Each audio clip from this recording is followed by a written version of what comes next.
We are live finally. So yeah, just gonna well, yeah, just we already got started here. So hey, just like I promised in the last stream, a Saturday night live stream, baby. Yeah, hopefully I can go on for like at least I might repeat myself a couple times once more people come in.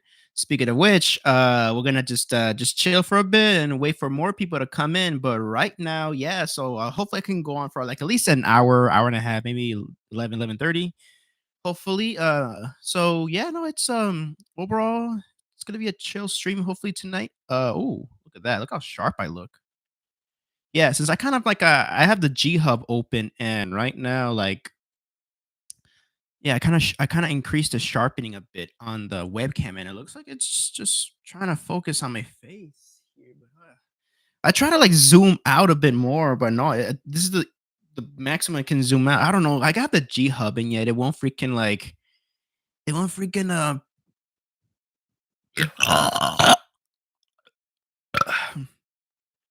fully adjust. It can do the brightness and everything like that and exposure, but it cannot do like the, you know, coloration, like saturation and all that stuff. But it can do well then again, I think it's trying to do the sharpening. So I cranked it up to 80 for a bit. So yeah, again, we're just waiting for people to come in. So yeah, I got late, very late because I know I was gonna probably like talk about eating in front of you guys, but yeah, well, I was just too hungry because all I had was like Mexican food, like just a light Mexican meal this morning, and I had nothing but caffeine, like G Fuel and freaking and freaking what else? And coffee, just coffee I had. So yeah, and I even changed the shirt for the occasion. So yeah, no, because yeah, cool, cool. There, throat dried. We got somebody here, which is really nice. I wonder who it is. If it just yeah. Yeah, again, for whoever's watching, sorry, I started 30 minutes later than I anticipated. Oh, well, they're gone. Uh, started a little later than I anticipated. I was hoping to start around 9:30 tonight, but it's things got in the way for a bit. And you know what? I did have to eat something. So long story short, when I was talking about what I ate today, like all day I just had a light meal and mostly caffeine, and I was just crashing. I wasn't hungry, but I was crashing. But then again, I started starving. Excuse me, before my shift ended today at work. So yeah, let me just hold this as usual, like I'm a big wannabe reporter. Oh wow, look, oh, wow, actually no, I look much better. Yeah. Well, no, I think performance wise, I think this mark no, I think it's doing the job. I think it's if I have the G Hub open, I think when this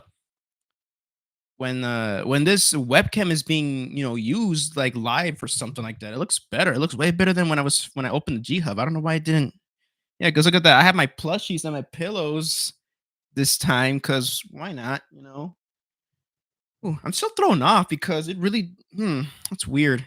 But everything seems okay from what I'm looking at, and I was Sims. I'm just glad I have to open up the G Hub so I can maybe get the best settings for the microphone and the webcam. So yeah, I just wish that I need a stand, like at least some kind of a tiny portable stand, so I can hold this, so I could just lean back and just have it held up to some sort of angle. Or I just need a separate I just need something, but I just don't want to be leaning like this all night for you guys. So yeah, well, but overall, hopefully everything's sounding good. It looks like yeah, I think it's because I have the G Hub open and I think the settings for the microphone it's broadcaster one and it's perfect. Like it's not noisy, it doesn't go in and out. It's perfect. I always do these tests. Yeah. So yeah. So then again, I'm glad I always open up the G Hub and check the settings and tweak the settings every time I'm gonna stream. So yeah, or do Zoom calls or something like that, which is really nice.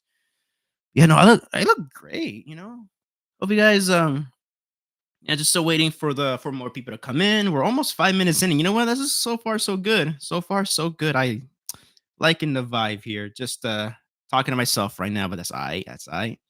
No, really, that's how every stream is gonna be. So you always got to start off slow for a bit, and oh wow, I think it's when I crank the sharpening up to 80, I think it's just focusing a bit more. So I don't know. I don't know what I did to the settings. I think I turned off. I know I turned off auto exposure off, and I know I freaking I think I turned another feature off, and I just started custom. No, I think I left one on, and then I forgot what it was.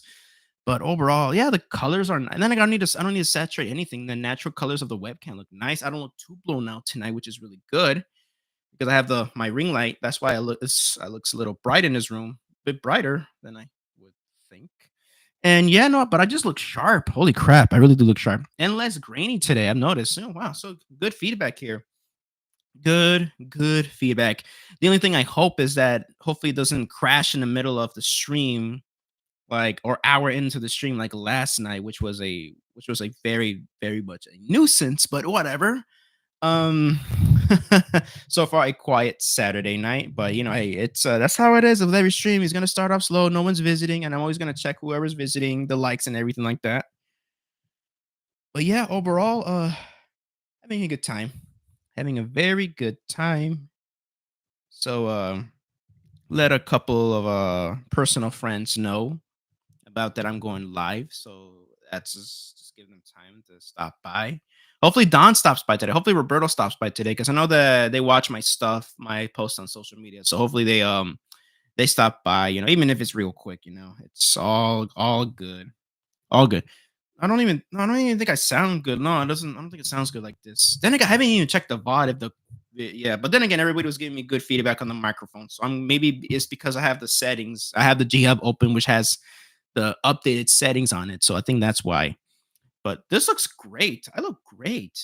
No, really, colors, resolution, sharpness looks better than the first two streams. This is no, technically it's the fourth stream because the second stream was a two-parter because the whole everything crashed. And I think I might have a good maybe later I could talk about it. Maybe real quick about why that happened, why the stream kind of pretty much crashed. But then again, it's also YouTube's fault for like not letting me really know that it crashed. It told me that the connection was unstable and then it reconnected, but then again, people were like struggling to like it just basically the stream ended right there and I hate that shit. That was just stupid. That's the one thing that YouTube needs to fix with that. Like if you guys even if like it doesn't really matter what the connection is that hopefully oh wow, what's wrong with the okay, sorry. Hopefully that they can like fix the G Hub and everything like that. I mean not G Hub, they can still like even if it's like having trouble buffering, it'll just reconnect and everything like that. Because it kind of happens with Twitch too, but at least they reconnect and they don't end the stream there. So I don't know what's going on with YouTube. Just check my phone real quick on any updates. Let's see here.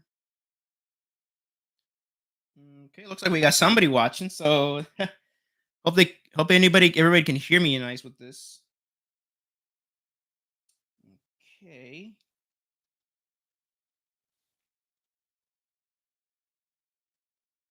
Hmm, everything so far so good.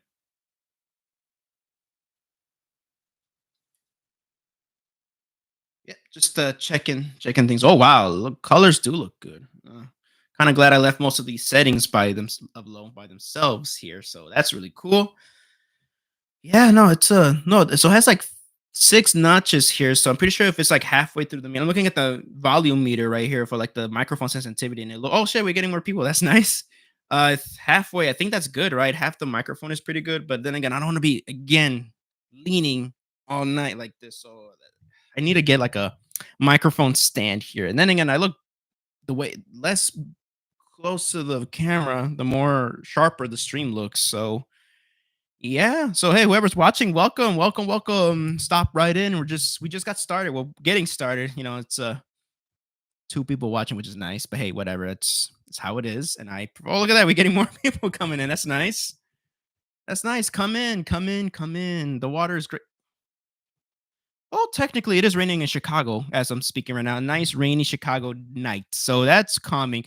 So hopefully, it doesn't. I hope it doesn't affect connection issues like like last night. Holy shit, that was a pain, and I had to do a two-parter stream. But yeah. Oh, we got a like, which is really nice. Thank you, whoever gave me a like. That's that's really awesome. Oh yeah, no. Yeah, just getting warmed up, getting star. Oh shit. Okay, cool. We're getting people in, which is nice. Hey, it is Saturday, so that's why I knew for a fact if I stream on Saturday, like more people will come in, or maybe new subscribers will come in. So yeah, it's a party. It's hopefully I can we can do this stream can last to like at least midnight. Hopefully.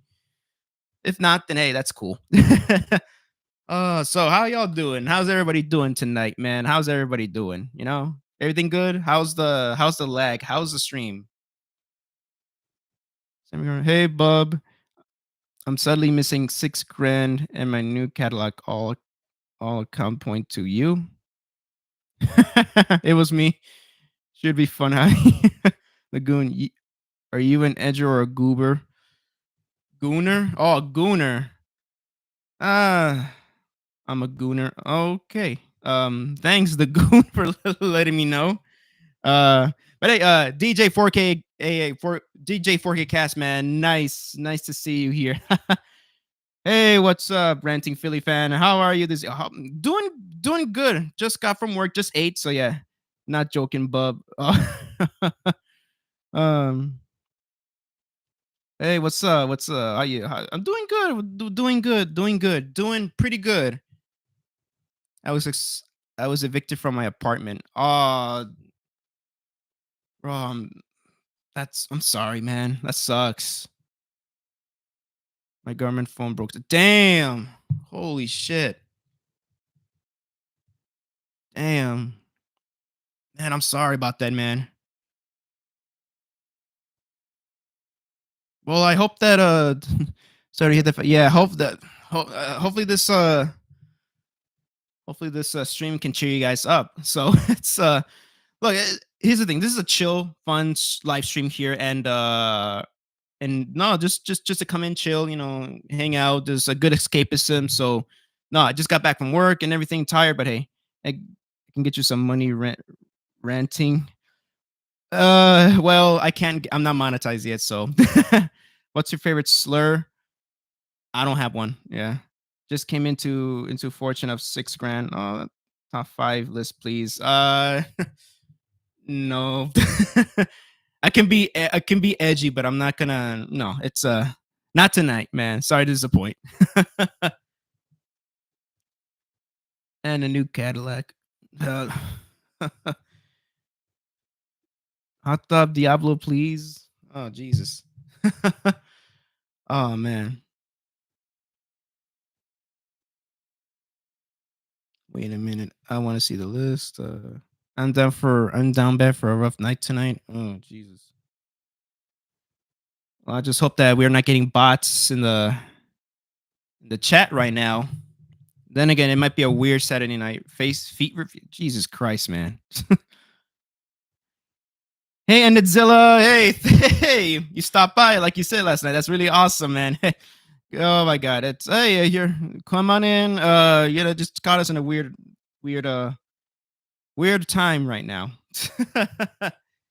Yeah. I look the gunk right. I look the gunk right out of your toe. Shit. All right. Hey, how's it going? How's it going? You caught me in a weird situation here, which is yeah, my birthday's coming up soon. Oh, hey, that's cool. How old are you turning, man? If you don't mind me asking. For some cake and pizza. Oh, hell yeah. Cake. I live in Chicago. Portillo's Pizza and Portillo's Cake and Pizza is great. I don't know what's going on in Edzilla. It's hmm,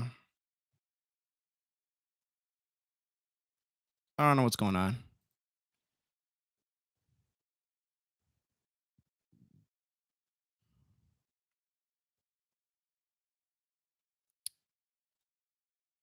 Um,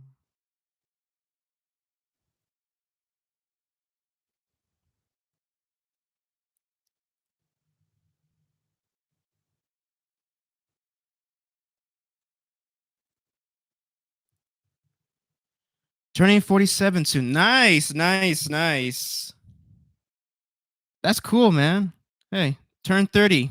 I'll be partying up with a container of sleeping pills and ibuprofen down the hatch, if you know what I mean. You know what?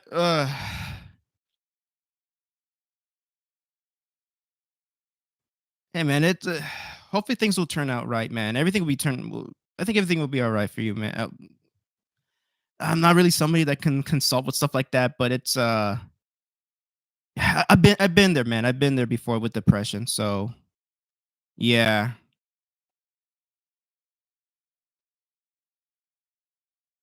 yeah. It's yeah, big guy. But then again, like, hey, who knows? I can handle it. Well, if you know you can handle it, well, as long as you'll be okay, man. So it's hey man, I've been there where like I felt like I was alone and all that stuff, and everything is turned to shit. And just to find out that it's hopefully things will get better. And hey, I wasn't alone, and you're not alone in this world. So hey, man, we love you, man. So it's hey, it's everything will be all right. Yeah. Huh. Well, again, it's we're all strangers here, so hey, Hank McDonald.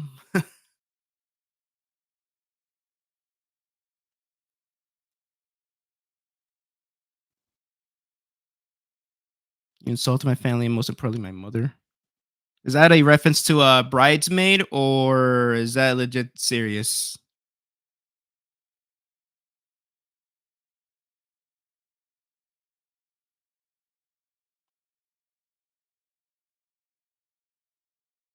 Oh crap! Hoping to get more people in that Godzilla chat. Yeah, dude. I thanks for inviting me. That was really fun. Sorry I wasn't able to like respond to the chat much because at my job the freaking the freaking my freaking work, man. The service sucks there. It really does suck. So yeah. Oh boy. Yeah, but overall, I was yeah. Oh, yeah. How was work today? It was busy. Yeah, I wasn't able to like. I usually process stuff, and I didn't really process much today because it was busy. I was actually helping a lot of customers out on the floor, and it was um, it was just fun. It was fun doing like other stuff. Yeah, yeah, no, it was yeah, I bet it was busy. I bet it was. It's No, but actually it was I was helping a lot of customers out on the freaking floor, and it was actually fun because I get to get off and not do a lot of processing, but then again I got a lot of stuff to process for tomorrow since I work tomorrow and all that stuff. So won't be streaming unfortunately tomorrow. I'm pretty sure I'm gonna do a new stream on another stream on Tuesday night and Wednesday night, and hopefully again on Saturday night, which is really nice. But overall, like it was fun in a way. It was chill. Then again, it kind of went by slow today at work. So yeah, but here's also the weird thing. Since I do work at a shopping mall, we have an arcade, a round one arcade, and it closed early. Like it closed like 2 hours early. So that was um that was just that was weird. And also it was so quiet. Is it just the shopping mall? I have no clue. Yeah, because I remember it was I have no clue why it closed early. And it just closed down, and then it was just beeping and everything, like a white flashy light was beeping and stuff. So it was like, yeah, it was that a fight probably. There were security guards there, like almost all the security guards were right there that time, and they were trying to kick out a group of teenagers, and it was like a group of teenagers. And but then again, I've never outside of my job, yeah, there was like a lot of yelling and screaming and hollering and all that stuff. So yeah, it was crazy. It was starting to get a little crazy, but overall, it was a smooth shift. All I had was um all I had was some light Mexican tacos and all stuff this morning, and I had a lot of caffeine, so I was kind of crashing out near the end of my shift, and I started getting hungry. So luckily, I had some McDonald's. We were coming in, so got myself a Dr. Pepper. That's why I'm wearing my the Return of Godzilla shirt because in the Americanized version, if nobody knows, like the Americanized version of Godzilla, the Return of Godzilla, 1980, well, 1984. Dr. Pepper sponsored it, so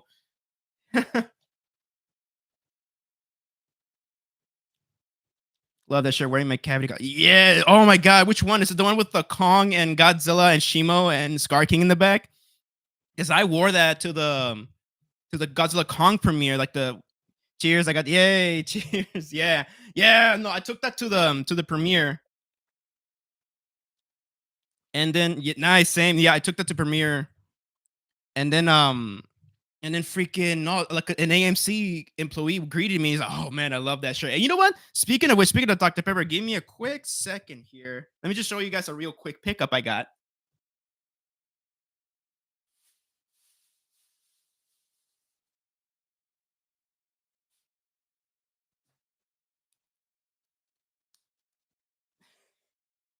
Yeah, I got this. It was like 15 bucks. It was 15 bucks at JC Penney. So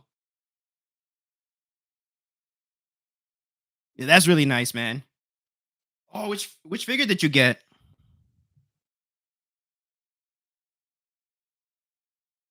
What do I what do I do for work? I'm not really gonna tell what I do for work. So yeah, let's get that room tour, brother. No thanks. Thanks, DJ. Thanks. Oh, thanks. Thank you, Line. I love it too. Been eyeballing this thing for a good while, and well, it's no, I'm not FBI. I'm just kind of private about what I do. Let's just say that I work at a shopping mall. That's it. Yeah, I've been looking at this for like for it was for like what it was 20 bucks, but then like where next time we hang out, yeah, well, why not? Yeah, I will. Yeah. Hopefully we get to see the woman in the yard, I think. So I could probably do like a spoilers free review. If people even care, I could do probably a spoiler review. So I've been hearing mixed things about that movie. So yeah. Um who knows? Oh yeah, sure, yeah. Um it's not just this. Not this is not the only thing. I love horror. I love horror. Yo, Tayshawn, how's it going? How's it going? Welcome. Oh man. Nice that we're getting some good activity here. Yo, what's up, New York City Informer? Balling right now? Shit, I'm kind of no, not really balling. I would if I was balling, I would have not been, then I would have been monetized by then. But whatever. Just got back from the it's a cool casino. Oh shit, nice. How much you got? 50K. New York City Informer. What news? I can add you in my main movie chat if you want. You can. Um, yeah, why not? I don't write reviews, but if you guys like, I could just send like a link to the my video. If you like that. Sorry, if you want that. Sorry, that came out wrong. But yeah, um, yeah, as you can tell, I'm not that much of a. I'm still working on my social skills here. So yeah, still new to this stuff, which is cool. The live streaming.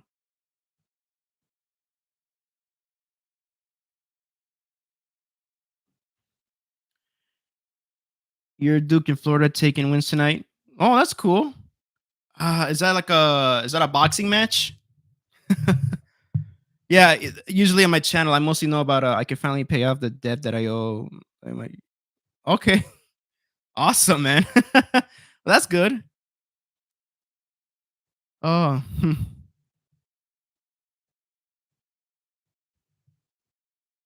college basketball probably. Oh, yeah. Yeah, I don't keep up with much sports. I'm more of a oh, cool. All right, nice. Yeah, I don't really keep up much with sports aside from baseball since I'm yeah hooked up with mommy. JAVIWOOD and bridge. This just in. It looks like we got some. Looks like we got some trolls in the chat. But hey, whatever. It's that's how it is, man. Hey. But no, yeah, I don't really keep up with sports. I'm mostly more of a movie channel guy or a movie review guy or a or freaking what was it? Freaking or video games. I'm trying to do video games and all that stuff, which is really nice. That's that's just what that's what it is. That's what I mostly cover.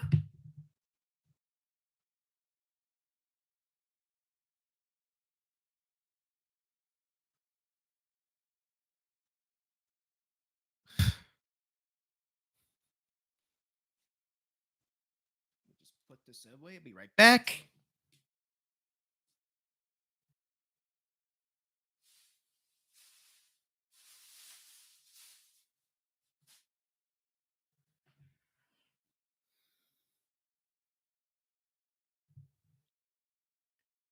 What are those pillows? Well, I got this for Christmas. It's a Keanu Reeves pillow. And got this for my birthday. It's a custom made Godzilla pillow, which is really nice. And my plushie, of course, Godzilla. That yeah,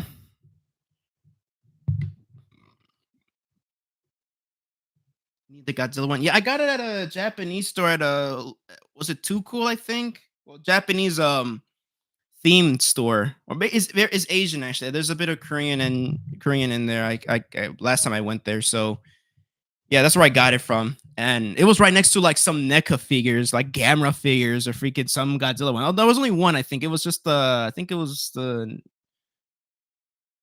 I think it was the one of the I think it was the 1960s Godzilla, if I'm not mistaken.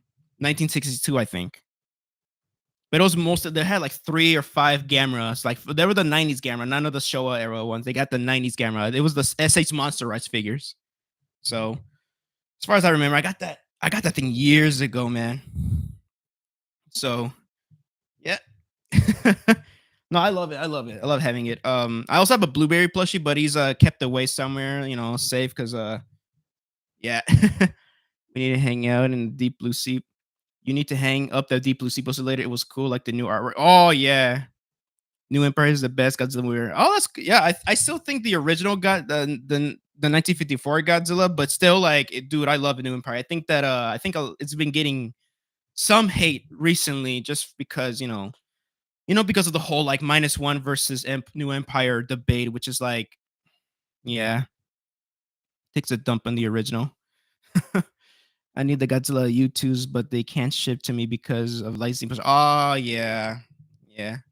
So the Deep Blue Sea poster, I don't really hang up Arrow posters much. I mostly hang up the Screen Factory ones because they're like already rolled up and everything like that. But who knows? I'll probably do it one day. Yeah, it's no, it's really cool. Or I might just get like a reproduction poster, maybe like a small one, have like a montage of like old classic 90s, like a 90s themed collage. That'd be really cool.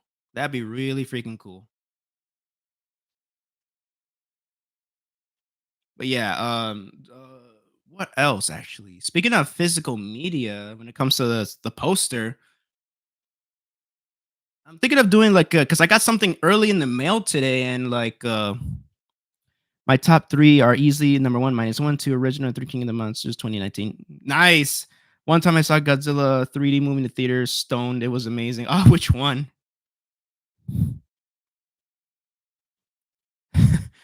It was which one though? Which one did you give you restart? Then again, I wonder what it's like to watch a movie stoned. I've seen it drunk. I've seen movies drunk. Mm,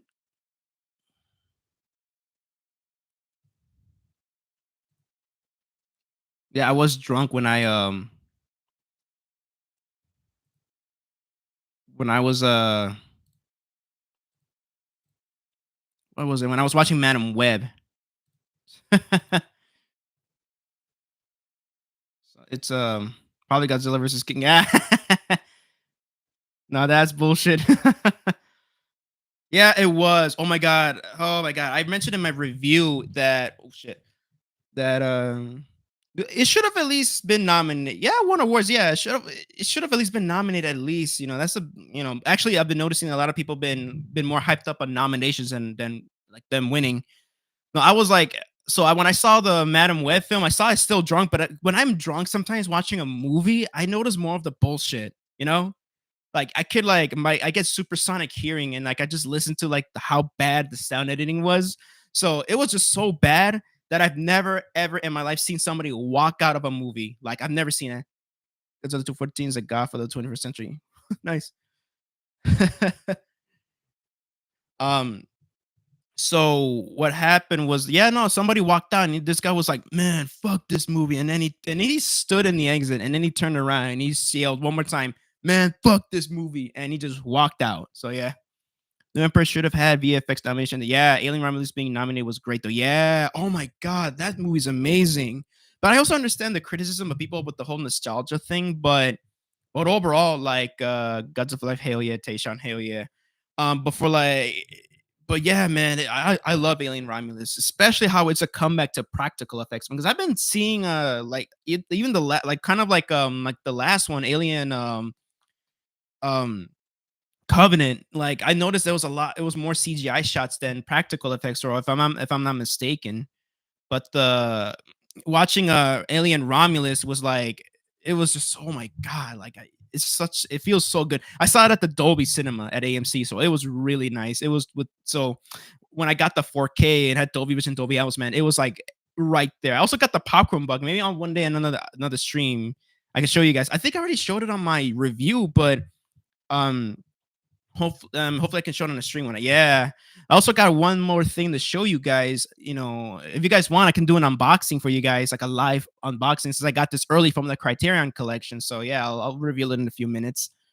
I was hoping minus one winning would have changed their stance on the monsters, but they have a vendetta against it for some reason. Yeah, yeah. It was funny. I saw GXK and IMAX got the popcorn bucket. Oh my god. Oh, unbox this, John. I why not? You know, why not? Unbox it already. Damn. Well, I'm not gonna unbox. Should I unbox it? But then again, do you guys want to see me unbox it? Let's see.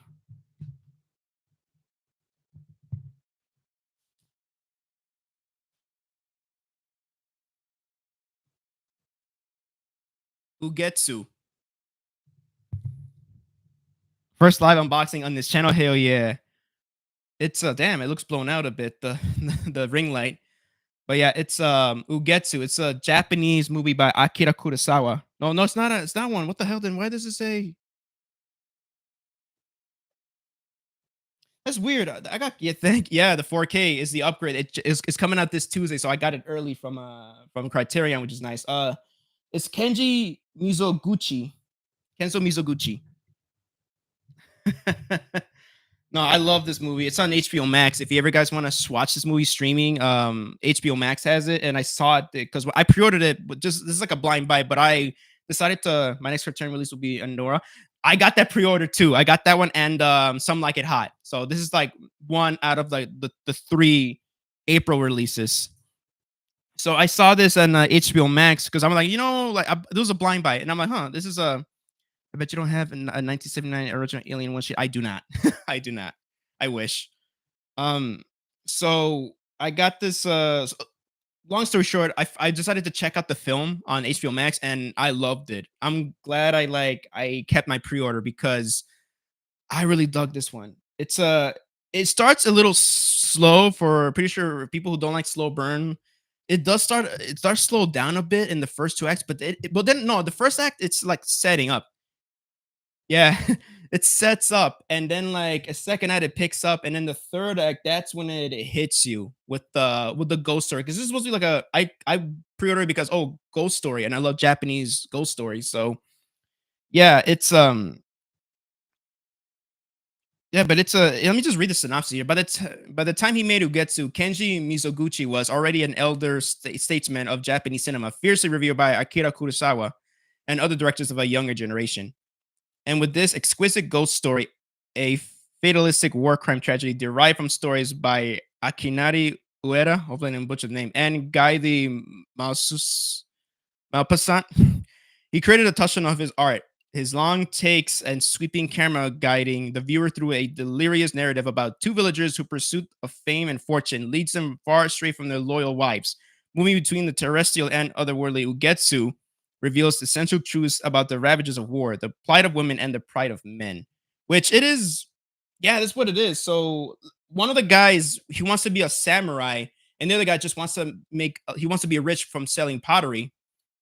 And no, it just one encounters a ghost, and one just like his ego, like let's just say that they take the guy that wants to be a samurai, his wife tags along, and something happens to her, like terrible happens to her, and it's messed up. So it is in a way kind of a yeah, essentially I would say it's a horror film, but it's more of a like a drama ghost story. And I really dug it a lot. So hey, why not? I'm not gonna waste no more time. Let's unbox this baby. Why not?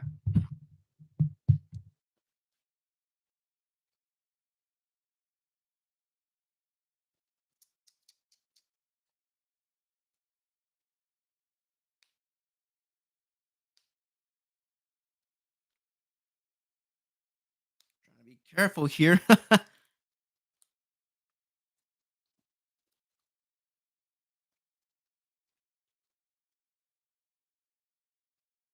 Wow, how engaging, guys. How engaging and slow ass unboxing.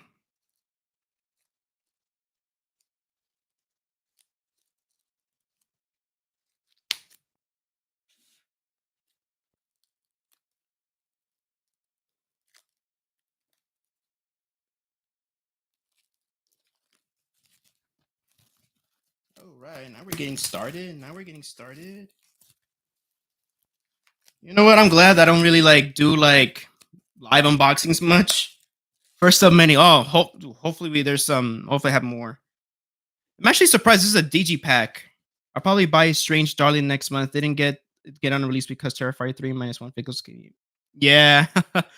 For me, I was thinking of getting a When Evil Lurks. I love that movie, but I think they're announcing a 4K of it. So hey, I'm glad I held off. And I'm holding off on the Late Night with the Devil and In a Violent Nature. Let's slide this out here. Oh shit. Nice. Nice, nice, nice. So DG pack here. So this is the rich woman that approaches one of the main characters.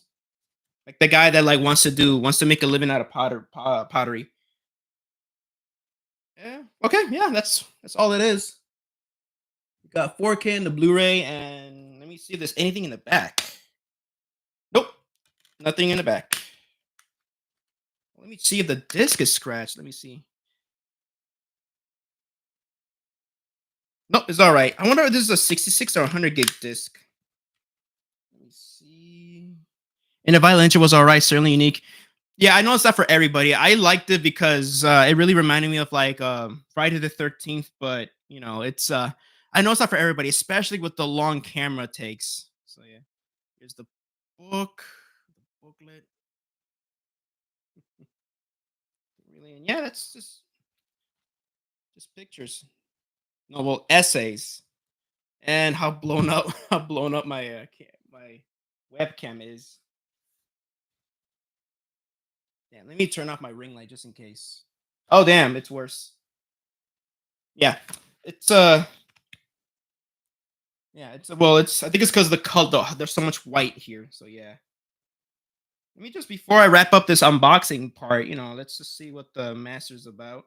About the master, Ugetsu's presented in its original aspect ratio 137 by 1, supervised by Masahiro Miyajima and Martin Scorsese. Wow. This 4K digital restoration was undertaken from a 35 millimeter fine grain positive and a 35 millimeter duplicate negative at Cineric Incorporation by the Film Foundation and Kadokawa Product Corporation with funding from the Golden Globe Foundation. Wow. The original monaural soundtrack was remastered from a 35 millimeter optical soundtrack print and restored by Audio Mechanics in Burbank, California. That's nice. That's cool. I think Criterion did this master. I thought that Kadokawa did this. I know they got involved, but yeah. And Martin Scorsese. This is freaking nice. This is not in. I know for a fact this is not in the. It doesn't have any HDR or Dolby Vision, so it's like SDR black and white. So it's but then again, I understand the reasoning behind it because I'm pretty sure Criterion just doesn't see HDR being really beneficial of black and white films, which in a way I agree. I disagree. But then again, I think they don't want to risk another like Citizen Kane incident. But then again, that was the Blu-ray. But then again, yeah. But they got a lot of shit for the Citizen Kane. So yeah, that was my unboxing. So hope you guys liked that. Let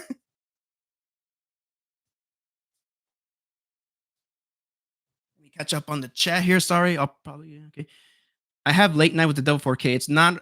It's okay, not great because they have an old school filter. Yeah, I get the Blu-ray. Okay, probably get the Steelbook or their Ultimate Collection if it's still in print. I wish Godzilla vs. Violence had a booklet. Don't like how they shoved the essay on the poster. I understand. Yeah, I really did I understand that, especially since I saw Firewood Media's thing with that, and I'll get back to that because you guys are mentioning it right now. Man, they were trolling hard earlier. Yeah. The bots are finally like, yeah, yeah, no. Even my friend, she stopped by and I'm pretty sure she got uncomfortable. She got sandwiched in between a bunch of feet comments. And Yeah, I'm with you guys. I'm glad the bots are gone, man. So hopefully she's still here. Hopefully if you're watching, hopefully you're still here. Or maybe yeah, hopefully she didn't text me that she got uncomfortable in the stream. I'm sorry. I don't have a moderator or anything like that. And yeah, I would love to get a moderator, like find I wish I could moderate everything, but yeah, so luckily, since I'm still new to this, I'm not gonna keep the chat replays so that when you guys watch the VOD of this, it's the chat replays are not gonna ever show up. So yeah, unfortunately, our chat discussions are not gonna be available. Especially, but then again, I think it's kind of for now for the better because I can be moving. Oh, thank you. How much do you charge? Sorry, still have a tight budget.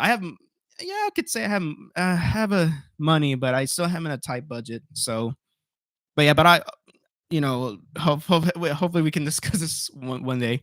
Um, but yeah, it's yeah, I think it's for the better for now because maybe so I don't have to put anybody else at risk when it comes to them putting any links and stuff like that. But I did if you saw me pausing for a bit and you heard my mouse clicking, it's like I just reported and hit a couple people from the channel. So yeah, not just like put them as timeout, but put us as mods later. Oh, thanks, thank you guys. Yeah, no, appreciate that.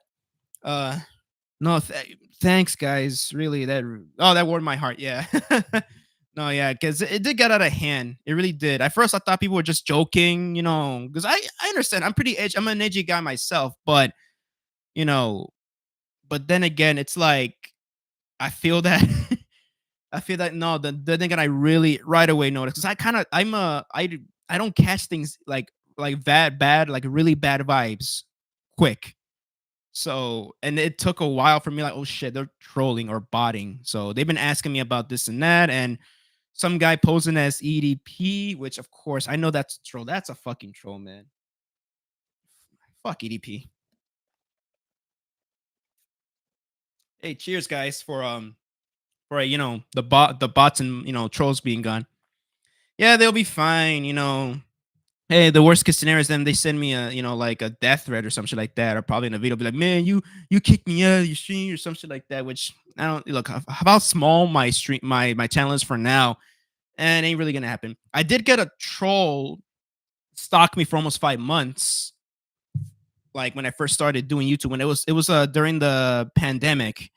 So that was during when I did the review. Oh, let me see. I can easily pull it out. Let me just see. I mean, I didn't mean it that way.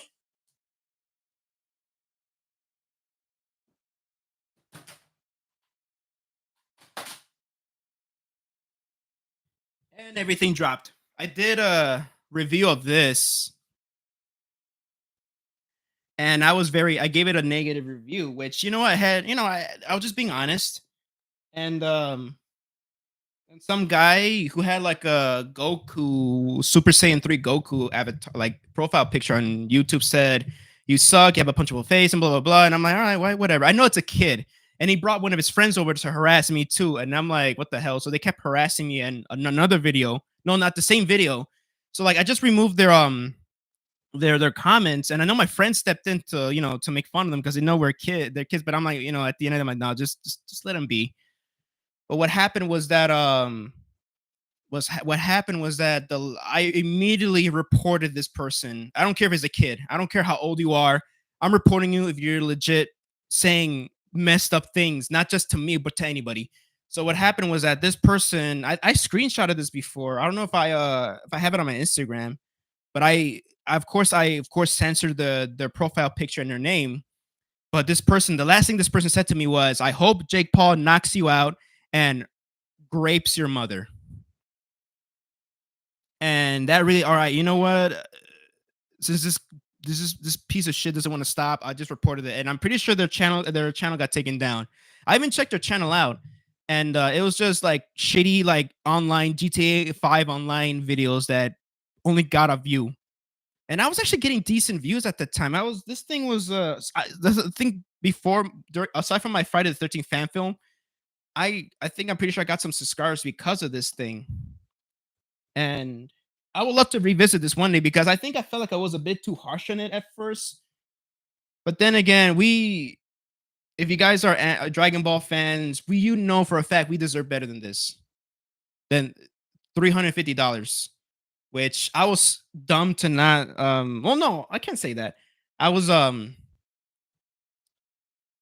know what? No, I don't regret. The crowdfunding with me putting my money in. Now looking back at it, but yeah, well, yeah, people people think they're safe behind a screen even though they can be traced if needed. Yeah, shit.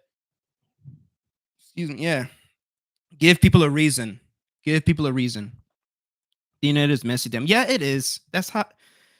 But hey, even though that kid pissed me off when I all he did was report him. I didn't like give him attention and none of that. None of that. Like nothing after that. So it was I just reported him and YouTube took care of him. He stopped harassing me since. So yeah. Most have thought he was the main villain or some shit. Yeah, my friend loves Dragon Ball. I'm not a huge anime fan myself. I love anime, but like it's more like Miyazaki stuff. But I've been trying to catch up on anime, so it's really nice. I know my friend who was here earlier. She loves anime, so she was recommending me some. So yeah, some are on Hulu, and I know that Crunchyroll, but I don't want to give Crunchyroll my money. So especially ever since I've been hearing shady things about Crunchyroll and Funimation. Funimation's not really a thing and all that stuff. But yeah, no, I love Dragon Ball. Pretty basic when it comes to I'm pretty basic when it comes to anime, but my favorite anime has to be I think it has to be Digimon. Yeah. Now she likes horror. She said, yeah, she loves horror. She didn't think I liked horror because I talk about Godzilla and science fiction and stuff like that. But no, I love fucking. We went to go see Companion. It's a horror comedy, which I'm gonna get that on Tuesday. So hopefully I'll be able to do like a 4K review for you guys on Wednesday. But yeah, I'll be having time to watch that on Tuesday. Ugetsu, I'll watch that since I'm not streaming tomorrow. I'll get a chance to watch it and get some footage. And thank you, DJ, for the tip. I mean, for your opinion and tip for not going full screen with the clips. So what I'm gonna do is like shrink it and put it in a corner. Hopefully that'll be yeah. So, but yeah, hopefully I'll be able to show clips without any copyright claims and all that stuff. Because again, I really like. I mean, worst case worst is like not show you guys anything, or I could just take pictures of it. Pause the movie and take pictures. Oh, that looks good. So yeah, like a lot of reviewers been doing. But I'm like, I want to show you guys clips, so that you guys get a sense, a bit of motion for that. So yeah. Funimation no longer exists. I think that's why Shin Godzilla's out of print and not. It yeah, it makes sense.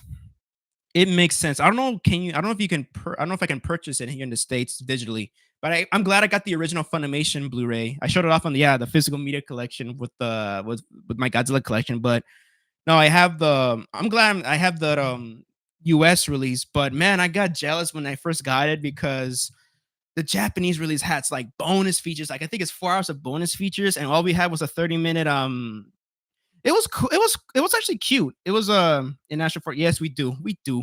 Um, it was a cute 30-minute like fan documentary and all that stuff. It was like a 30-minute like not that, like a featurette on the fans and all that stuff, which is cool. It was nice. But I wish that we had like the behind the scenes documentary of Shin Godzilla, man. So yeah. We need a national fork. Yes, we do. Hoping they release that deluxe set, but include orthochromatic. Yeah, they should. You know what? Again, like Criterion. Hopefully one day they can like snatch it up. As much as I love what Toho is doing with their modern Godzilla films and stuff like that. Well, then again, they've been milking -1 to death already with the watch along version. It's great that they're gonna put out some of their own movies out, but I prefer it maybe if Criterion does it. That's just me though. I wish because they could probably give us a bit more for our money a bit. So I don't know if they're gonna have the English stuff from Funimation unless they can just purchase that from Funimation, all that stuff. What did you get from McDonald's? The filet fish and Big Miss? Yeah, I got the filet fish. I got 2 filet. So my meal, I was gonna eat it in front of you guys today, but then again, I got so hungry. That's why I started later than I thought. Yeah, I saw you Accrington under my post talking. Yes, yeah. Hopefully, we should all do that. Let's just spam Criterion with that, and hopefully they'll see that. But then again, I feel like Criterion knows that the fans want more. They know, they pretty sure know. So, and they know that Godzilla is one of the top, series that makes them a lot of money. A lot of their money does come from us, the fans. So yeah. The filet fish. I got 2 filet fish today and a 20-piece chicken McNuggets. I didn't finish those, so I'll finish those some other time. So, But no, it was no, I ate good, and I had, of course, a Dr. Pepper, so that's why I'm wearing this. Yeah, that was my meal, DJ. That was my meal, and I ate good. No, I got too hungry. That's why I started late. Yeah, I started late today. Sorry, I wanted to stream at 9:30, but I'm like, I need some. I don't want to be too low energy for you guys. I want to be like at least this, a bit energetic, a bit, just chill. So I need fuel. So I got fuel. So that's good. Not G Fuel. That's just too much caffeine. So yeah. UK release has the dub and it's not owned by Funimation over here. So surely they can. Oh, cool. Cool. Cool. Cool. Even though that I think that dub should be included for options, I wasn't a big fan of the dub. Actually, legit, I was a big fan of the dub. McDonald's is off over here. Breakfast top two. Oh, I've heard. I heard the McDonald's is top everything I've heard in Japan because they actually I think they take the food more to their seriously, which another reason why I want to go to Japan. Also because I want to try the Evi burger. But there's a McDonald's I think I forgot McDonald's International in Chicago downtown, and they have like a menu. Like they have some items, not all items from around the world from other McDonald's. So I do want to try the Evi burger, the Japanese Evi burger. So hopefully they have that in the menu. So I'm gonna try to go there one day. So hopefully I give you guys hopefully I'll let you guys know what I think. So yeah, I know where it's at. I do know where it's at, but like it kind of is sandwiched between a kind of bit of like a hybrid of bougie and sketchy parts blocks of the city. So yeah, I prefer Burger King because I can get a monster with that meat. Yeah, yeah. Oh my god. Actually, man, Burger King when it comes to the burger joints, no, I think Wendy's has the best chicken sandwich, but Burger King is like second place when it comes to chicken. It is Chick-fil-A and Popeyes fighting it out, but I had to give it a Popeyes because I just love the crispy batter. Yeah. Wendy's breakfast sandwiches is taking over taking over the game though. I've heard. I really want to try, but I mean, there's a Wendy's near my job, but it's way far away from the shopping mall. So it's like that's why I just settled with Dunkin' Donuts. We don't have a Wendy's over here. Damn, that sucks. I like it. It's pretty good. Mostly the chicken sandwiches. I mostly the chicken sandwiches, and I sometimes have their chili. So yeah, but then again, there are certain parts in the U.S. that we don't have because it's East Coast and West Coast, like In and Out. We don't have In and Out. We have a Five Guys here. So yeah, Chick-fil-A is coming back here though. Nice, that's nice. I like Chick-fil-A. I don't have it all the time, but the reason why I've been eating it more recently because it's somehow affordable. It's very cheap. I can actually get a good meal for like $12. So that's actually comparing to other prices, is not bad. Or damn. You guys are getting me too excited, and that's what's really nice. No, I'm like hyped, really hyped up, just excited. I'm just glad they were all here, man. That's really nice. Um, but yeah, it's just the most affordable one for me. With but I think Popeyes has the best chicken sandwich aside from when it comes to the big chains. Local wise, I gotta say it's Fried a Coop in Chicago. That's their Nashville hot chicken sandwiches are amazing. And again, the prices are amazing. For $20, you get full like crazy. And they ruined the frosty. Oh yeah, yeah, they ruined it with the goddamn cereal. Oh, that cereal. I don't know. I don't like the cereal. I was like, huh, how does this taste? Ugh, no. But yeah, but then again, I like Wendy's. So I think they have the best training videos in my opinion. That shit goes fire. If you guys ever see those training videos on YouTube, that shit is awesome. Like hey Vero, what's up?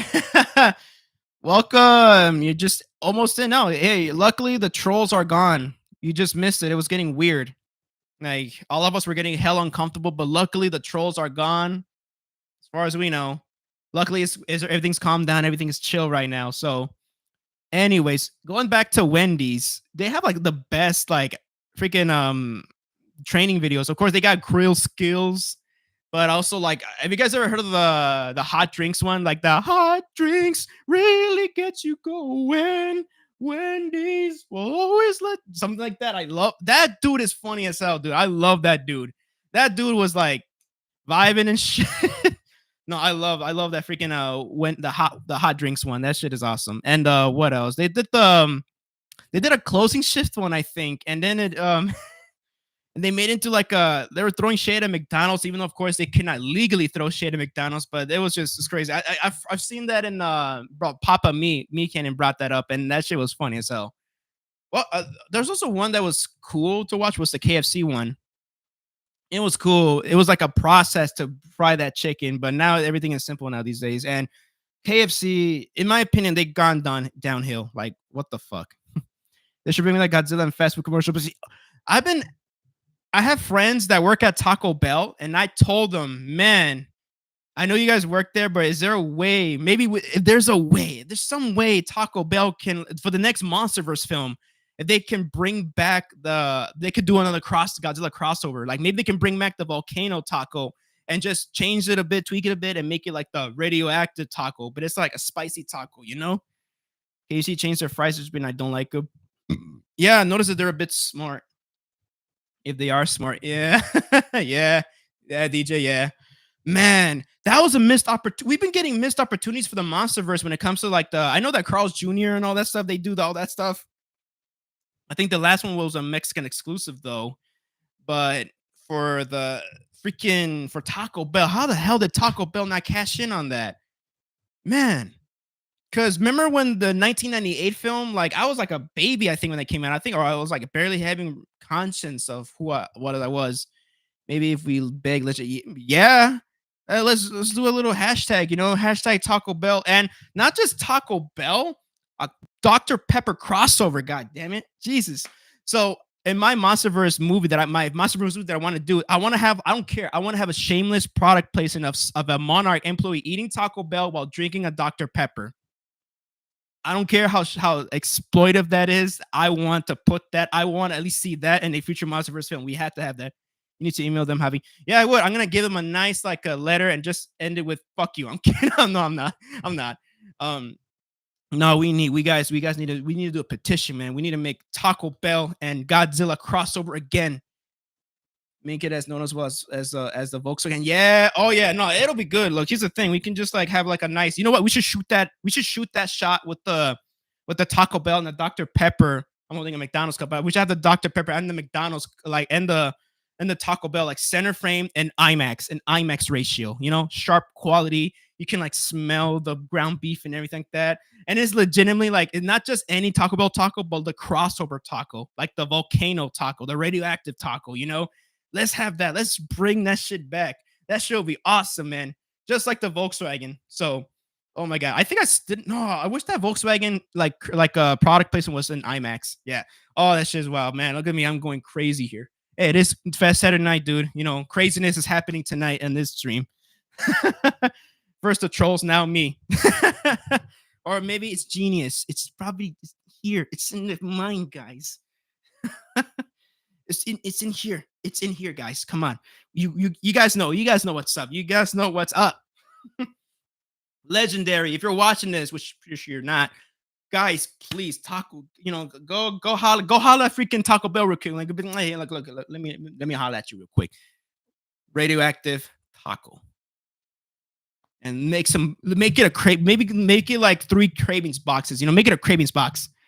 I don't know if they didn't even release the IMAX physical. They did not. That's gonna be the shame if that ever does happen with the Taco Bell product placement. That's not gonna be an IMAX. That's weird because the movie Godzilla Kong the Empire needs those IMAX scenes, in my opinion, because it's part of the storytelling. It really made the movie feel big in scale and scope, and it was telling a story with those IMAX ratios. But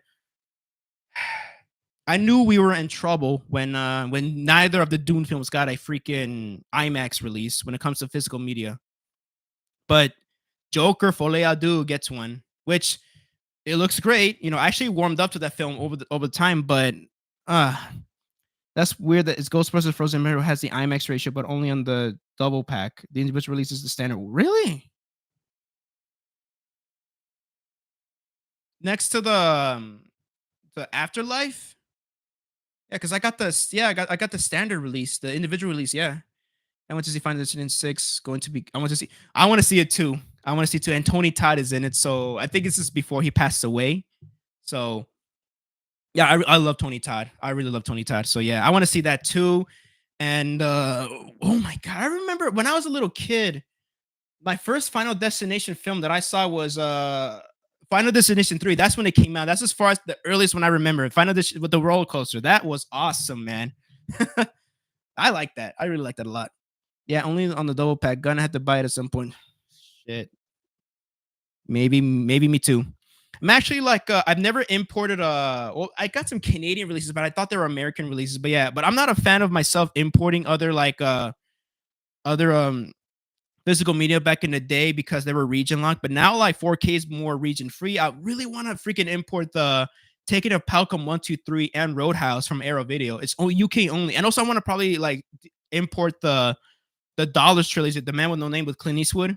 I want to import those three too because they're obviously better than the Kino Lorber release. And I missed out on the awesome limited edition Vinegar Syndrome release of Roadhouse. So yeah, and I need to talk about Vinegar Syndrome on my channel. Yeah. I have to import Screen Factory release because they don't ship to me themselves. Yeah, they I've seen like a lot of that, and they actually give a reason why, and it's understandable, but it's tragic. Is that only I think it has to do with the studio that they're only allowed to release in the United States and Canada, not in or in North America. They cannot release the UK, which that's a shame. And I think even like Shout Factory, well now the Shout Studios, they said at the time they want to. It's just that they're not allowed to, which that's a big shame. But who I wish they can work something out with that because man, yeah. But I could tell we all like boutique labels, movies, nice. Yeah, we do. I That's my preferred way to own physical media, boutiques. Most of my majority of my physical media collection that I'm looking at now, it's boutique labels, like 80% boutique, 20% studios. Like Ugetsu, Criterion, boutique, and the companion that's coming in the mail from me from Amazon Studio. So, but I prefer like boutique. Like that's why I've been urging either Arrow or Screen Factory to put out Jennifer's Body on 4K. Either of those two. So one of these days, maybe around next month, I can do like a physical media wish list, and I can ask you guys what's your wish list for like what you want in physical media, mostly from boutique labels. So yeah, I think I did one before, but like I think some of it came to fruition. Some like Amadeus and I believe Terminator. I would love for Screen Factory to release the Blumhouse trilogy at some point, include the 2018 alternate. Yeah, they Screen Factory loves Halloween. I actually see them doing that. I seen them release. Honestly, here's the thing. I honestly see Screen Factory releasing the Blumhouse trilogy of Halloween first, and then Rob Zombie's duology second. I actually see them doing that, first. But I really, honestly, at this point, I do feel that maybe Lionsgate and Screen Factory are there. Might This is just my theory, so this is the biggest grain of salt ever. I feel like low key they're probably working on something to put out the Rob Zombie releases because they gotta complete their releases, in my opinion. I understand for Friday the 13th, if they were put them on a 4K, they cannot complete it because Arrow already did that now with the new line cinema. But for Halloween, I feel like they should complete that. So yeah, I just started boutique in the 4K era, and it's been the best. Yeah, yeah, it is. Blumhouse Halloween trilogy. Yeah, I think my first boutique was the Screen Factory Friday 13th set. My first boutique, what was it? It might have been a Screen Factory release. It might have been, oh my god. Yeah, I'm actually thinking. It could be no, it could be Criterion. It could be the Godzilla 1954. It took I Does classic media count as a boutique? um I know they don't exist anymore, but do they count? Because then maybe those are my first boutique label from the Godzilla DVDs. Price 50 bucks at an Elm Street 4K is what I want. Man, I've already talked about this box set to death, but let me actually put this away also.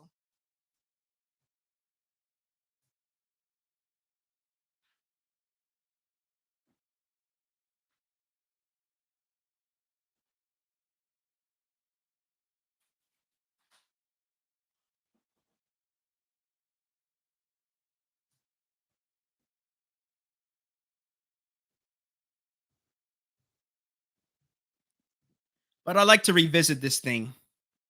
Do a new review, like maybe my final thoughts, like a little retrospective of how does it hold up now, especially since Arrow's put well, of course Arrow wins when it comes to the 4 case, but this is still currently my favorite box set ever. I love the Showa era box set from Criterion, but I this is to me is better than the Halloween set that Screen Factory put out years ago because it feels a bit more complete. Just a bit more complete. Mainly because all of the legacy bonus features are here. And if there's any of them missing, they're in the bonus disc set. So that is cool. And they're sliding out. The Showa Godzilla set was my second boutique. I didn't get the 54 release until the 4K, which I haven't yet. I love that set. Yeah, I have the red one and Blu-ray. Nice. Oh yeah, that's a great cover. That's actually the better cover than the one that was recycled the 2009 artwork. Bonus tutorial also their own case, unlike the Halloween set. Yeah, there was like two Halloween sets. There was something like this, and there was like a budget release, which like there's a lot of stuff missing there. But yeah, let me pull out my favorite one, which is obvious. Well, it's kind of a fan favorite. Friday 13th, Part 6. Yeah, color corrected too. They finally color corrected to how it should look. Because though it has this light green tint to it when it comes to the DVD release and the first Blu-ray release, but they finally yeah. I love how Part 6. Funniest sex scene I've ever seen. It's really hilarious, man. It's so funny as hell. Really, I know I'm talking about. Yeah, it's because we've all seen these gratuitous sex scenes and all that stuff in these slasher films, but this is the first one I'm like closer on, and they're just saying some of the funniest dialogue I've ever heard. It's funny as hell. Let's see, and we got final chapter. No, they got Reverse Arbor. The only thing I did wish that, yeah, looking back at it, we did. I wish we had the VHS cover for part 5.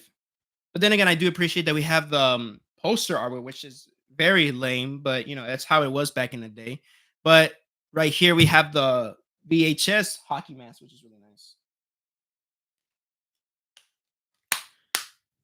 Sweet ass collector's box though. Yeah, yeah. They need to release a 4K with that grading. Yeah, they'll probably will. Looks like Paramount might do it, but I'd rather have Screen Factory than put it out themselves.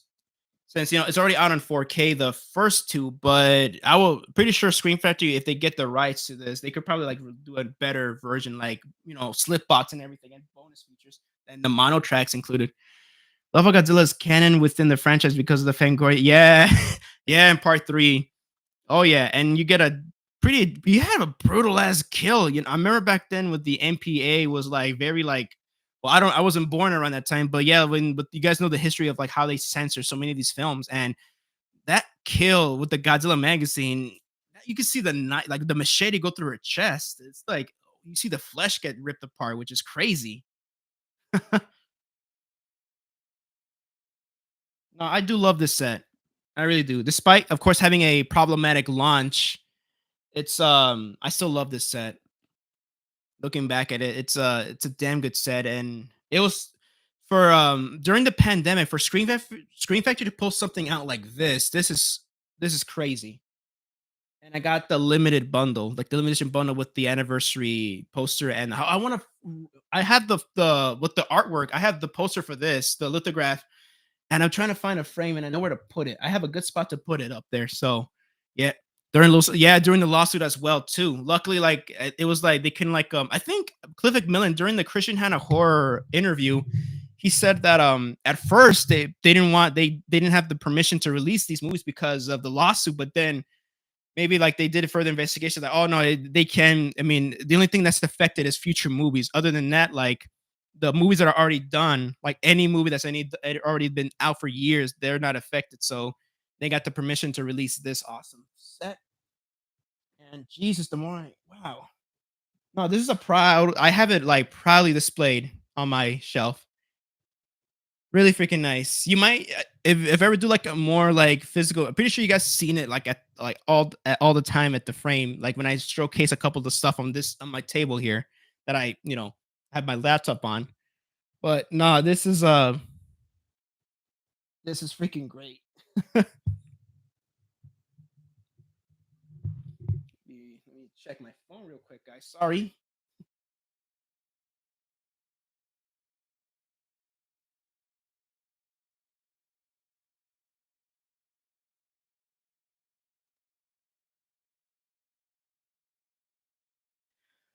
Ooh, yeah, trying to take a breather too. Jesus.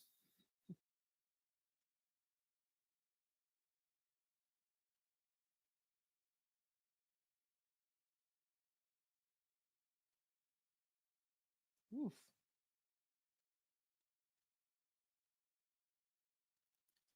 Oh damn! Now that actually was a lot. That was a mouthful. One day we'll get a full Godzilla collection in all individual cases. We'll be excited. Yeah, probably like $1,000. Oh, DJ, he's got a question for you. And it's Zilla. Zilla, what is your favorite YouTube video of hobby? Honestly, if anybody wants to know, my favorite YouTube video of mine is nah, it's well, yeah, I gotta say probably that review of that, like the review of it. Because I had to at least speak up for Screen Factory because people are giving a lot of shit to Screen Factory because of not including the documentary of his name is Jason, but we all know that a different company owns that documentary. They cannot include it. So yeah. Him showing the Godzilla physicals, love the vids. Like nice. Yeah, yeah. What's your favorite DJ? What's your favorite video of mine? Yeah, the Godzilla physical. Yeah. Oh my god, I had fun shooting it. Even though I got, as you can tell, I got very exhausted at the end of at the video. At the end of the video, it's because I was like, ah, this will probably be quick. No, but I'm like, you know what? Let me talk about this more and more. Because looking when I was holding them, showing them off to you guys, like memories as a kid, getting these, collecting these, started flooding, and I got like hit with melancholy nostalgia, which is like, damn, it feels like yesterday me buying them. Like I was in high school, like I was like a little kid who got I was thinking sixth grade, I think, when I got King Kong vs. Godzilla DVD. I forgot right now, but I know I said it yesterday. um, oh man, I might have forgot. Yeah, sorry. But no, I remember when I was in high school. That's when I started ramping up the Godzilla collection because that's when Classic Media was like on sale for like $5 or $6, and I got as much as I can, and I got all of them, which was great. It was really good.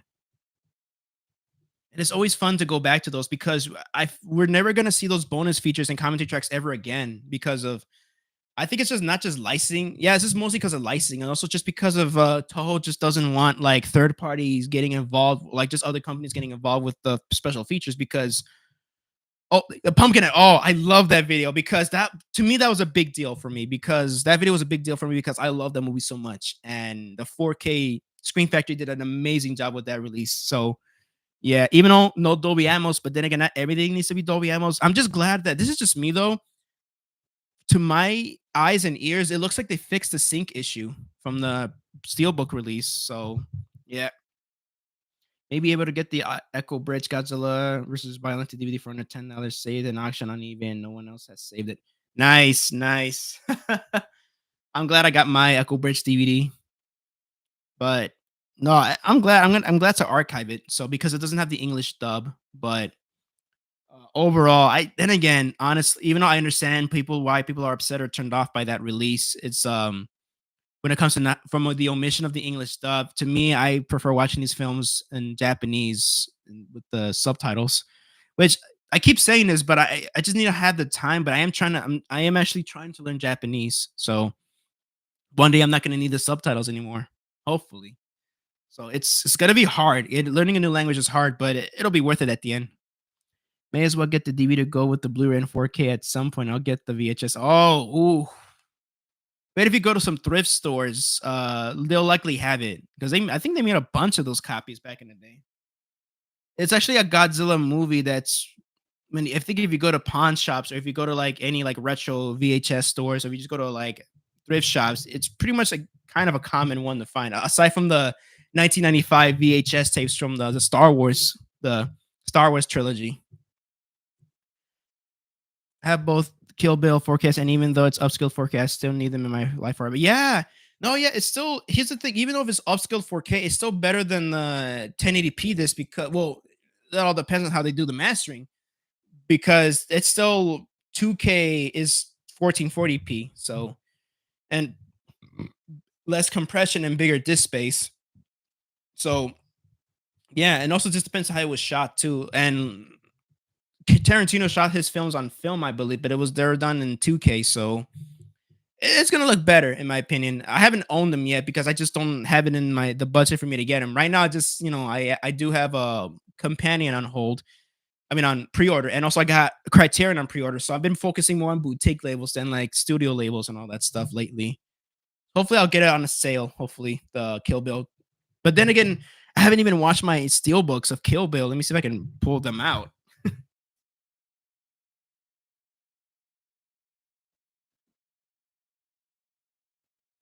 Yeah, I haven't even like opened volume one. I only opened volume two. I haven't even watched these. So yet. Oh, I love Kill Bill. I love Kill Bill. But yeah, I haven't even watched these things. So so I at least gotta watch them once, before I upgrade. Maybe also do a bit of comparison and all that stuff.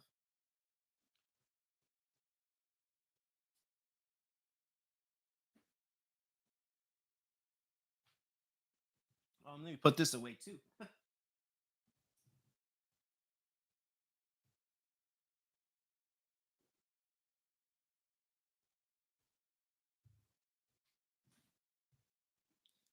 They're awesome. Never mind. Keep those.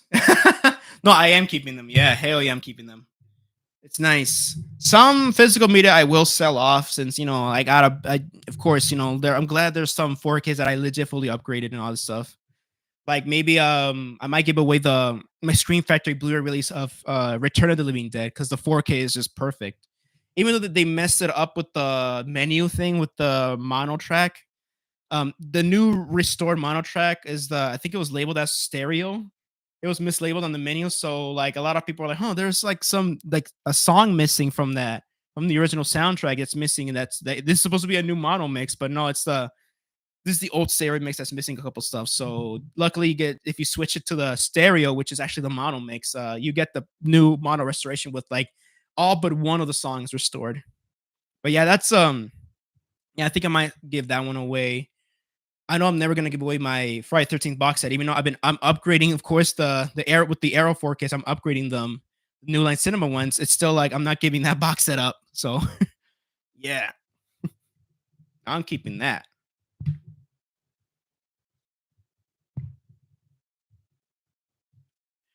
I'm setting my screen 4K because I have the trilogy set. Bought the first one before the set. Oh, man, I wish I can get that set because it has those two documentaries, but not a fan of double dipping of the same thing over and over again.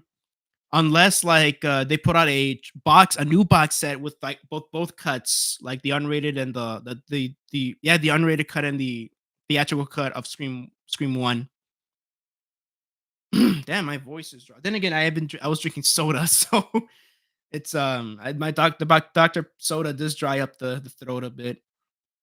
My then again, no, I think after the stream, I'm just gonna like drink some more water before before I go to bed. So since I do gotta wake up early in the morning tomorrow to like get ready to go to work. So, but no, I'll stick around, guys. I'll stick around till like at least 11:30 to midnight because it is Saturday. Why not? Let's have fun. Well, we're already having fun. I'm having fun. Uh, yeah, Scream. Yeah, I'm not sure.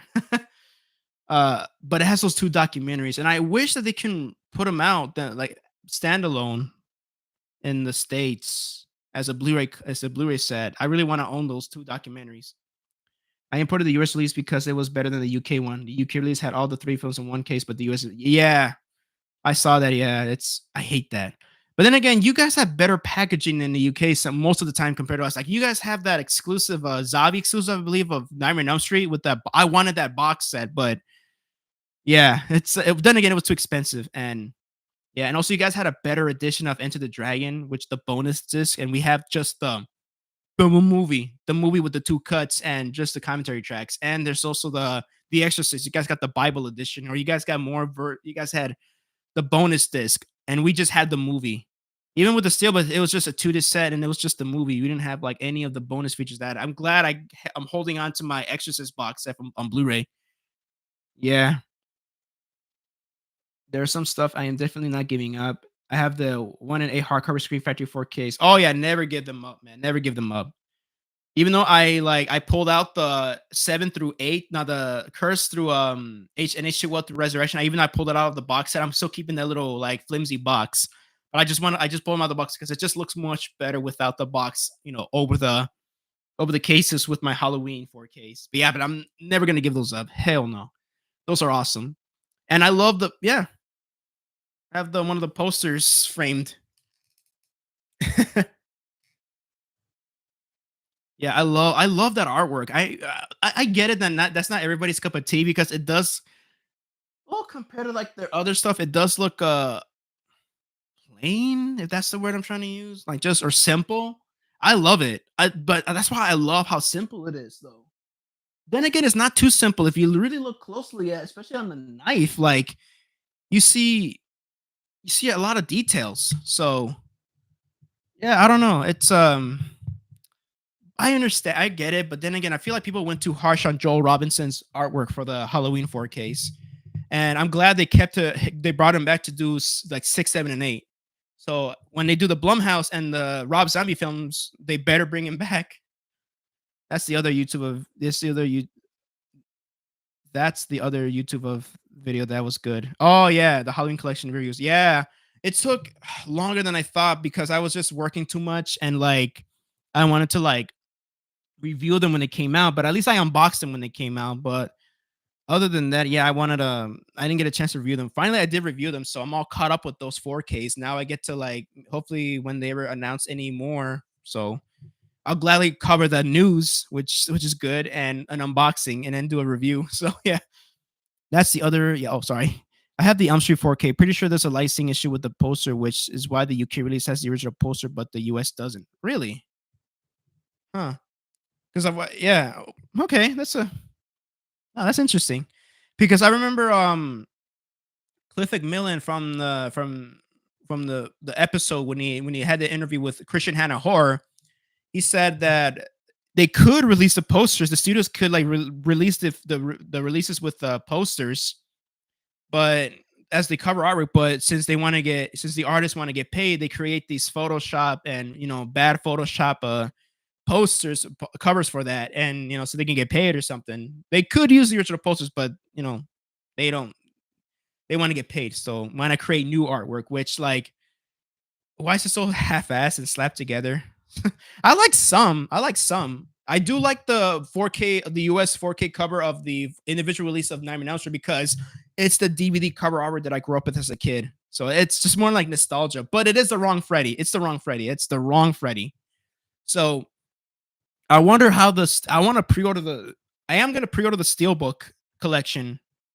I will. That's where I'm going to double dip. So because the Steelbook collection will look amazing next to my Friday the 13th set. It'll look great. It'll look sexy as fuck next to it.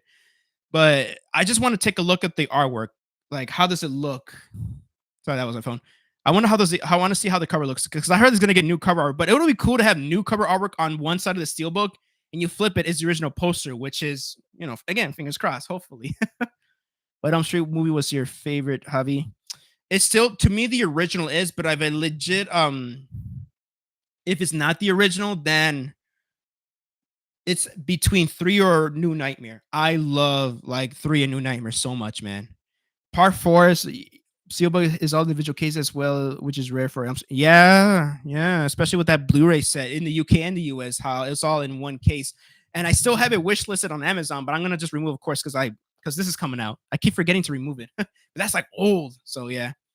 Dream Child, Dream Warriors. I actually love Dream Child. I saw that as a kid in Spanish because I that's back then when Telemundo, or was it Telemundo or no, Telefutura? It's a channel that doesn't exist anymore. I think it got bought up by Univision or Televisa, but like they would play a lot of Hollywood films over the weekend, especially Saturdays. And Nightmare on Elm Street was one of them, and I saw it in Spanish, of course it's censored, but it's still like let some of the violence intact, and it was great. I loved it. Selling that Blu-ray set when that 4K is out, yeah, sell it or keep it, for nostalgic sakes and all that stuff. But I never upgraded Elm Street to Blu-ray because I wasn't a fan of the Blu-ray set how it is. So how I know it saves shelf space, but it's still like I don't know. I wasn't a fan of that. I wasn't a fan of how cheap it is. But I kept my DVDs. I already did a physical media video of my of Fright on Nightmare on Elm Street, but I kept those DVDs, especially since it has the original. It had the for the first one, especially it had the original mono track, which I heard that on the Blu-rays that it got remastered into 5.1, and that's when a lot of sound cues and sound effects were changed or missing. So luckily, the 4K fixed all of that for the new restored mono mix. They restored the mono mix, which is great, but the Dolby Atmos mix is almost there. Hopefully, they can fix that for the box set, which I've heard. I'm glad that I'm seeing fans, talk about it more, critique it a bit more. But there's everything is except for that one music cue that where Glenn gets tackled. He gets tackled by Ron. He gets tackled by Ron, and then like because he was like, oh, like it's because he's like, hey, like I'm gonna kick your ass, blah blah blah, and then like he turns around and then Ron tackles him, and there's like a jang cue, but it's not on the Amos mix. But other than that, all the music cues are there, which is fan freaking tastic. Sister gave me her old 1 to 6 V8 DVD. Let me see when it was released. Bought it at a flea market for $12 for like new condition. Nah, okay, cool. Hey, that's how much, in my opinion, that set is worth. That's how much, in my opinion, that set is worth, or at least $20. I'm being a bit too mean. So, oh my god. Speaking of which, I gotta check out that Christian Hannah Horrors because he did a new retro, like a look back. I think he did one more look back retro review of the box set of that old cheap box set. No, sorry, that Blu-ray set from Nightmare on Elm Street. But no, that Blu-ray set he's gonna get his ass handed to it once the 4K comes out. Even I've been hearing that the standard box set is going to be individual cases, which I'm looking at my Dark Knight trilogy box set right now. I'm not the biggest fan of their flimsy boxes, but who knows? At least $20. Wes Craven is the go. Yeah. Oh man, I need to track down the. Speaking of Wes Craven, I need to track down Red Eye, the Paramount Presents version, not the standard version. And if I cannot find it at a good price on eBay, great. Yeah, no, I've been there too many times with the spelling. Either 2003, 2004. Oh wow. Yeah, but I'm assuming that that set that you got probably is like most of the DVDs are from the 1999 or 1998. Yeah, 1999 DVDs, which they've been recycled over and over again. They've been, I think, recycled again like 2 years ago. I think a new set, and now they're gonna be obsolete for sure because of new 4Ks. I just wish that new Blu-ray, like just regular remastered Blu-rays, were put out. Yeah, they are. Yeah, I wish that they would be put out. Yeah. Oh, I still. Here's the thing. Even though I say they're obsolete, they're still they're still fun to watch, man. Before like the 4K, before I was, it was the 4K was on them. It was on the way mail from. It was like on the way to me. Like Amazon sent me the shipment notification. I was like, let me pop in. Let me give it a good old like swan song to my Nightmare on Elm Street DVD, like the original, like that collect four film favorites, which is the original 1999 DVD. Let me retire this thing by one more watch. And I watch it and I'm like, wow, it still holds up. It really is cool to look at. So my concern is, what are your concerns when it comes to this Friday the Nightmare on Elm Street like set that's coming out? What are your concerns? My concern is that I don't think they're going to include everything that was on that Nightmare Encyclopedia bonus disc that was on that Platinum Series box that they put out. That is just my concern. Aside from no new bonus features, um, yeah, I think that's it. That's my only concern. What are your concerns on the news on the upcoming set? Because I'm not trying to, be pessimistic, but I'm just like, well, I don't know. I feel like Warner Brothers, like they might fumble it a little bit, just a little bit. I mean, yeah, I don't have concern as long as I get a awesome. You know what? 4K. Yeah. No, that's good. No, that's I like your thinking, man. Really.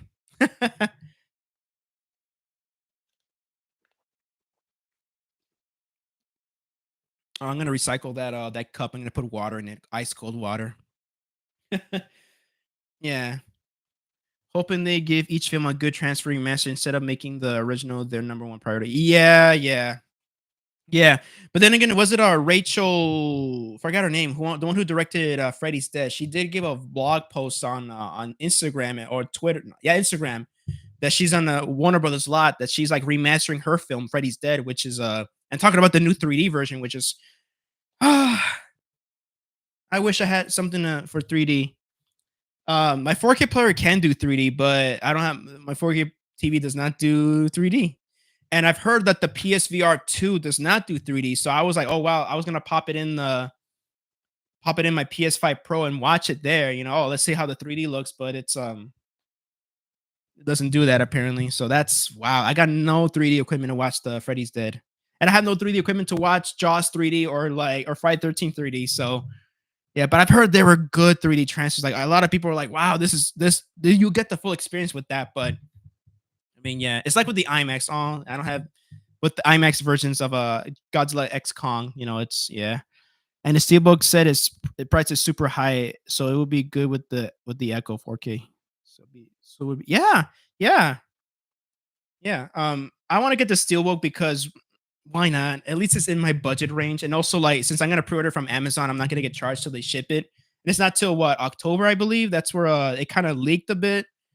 So, but I need to see the artwork first.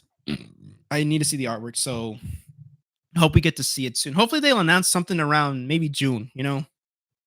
So maybe it can get us like saving up our monies, for that. I'll definitely do a standard release. They'll definitely do a standard release. Yeah. I'll get both steelbook for display and standard for using. Okay.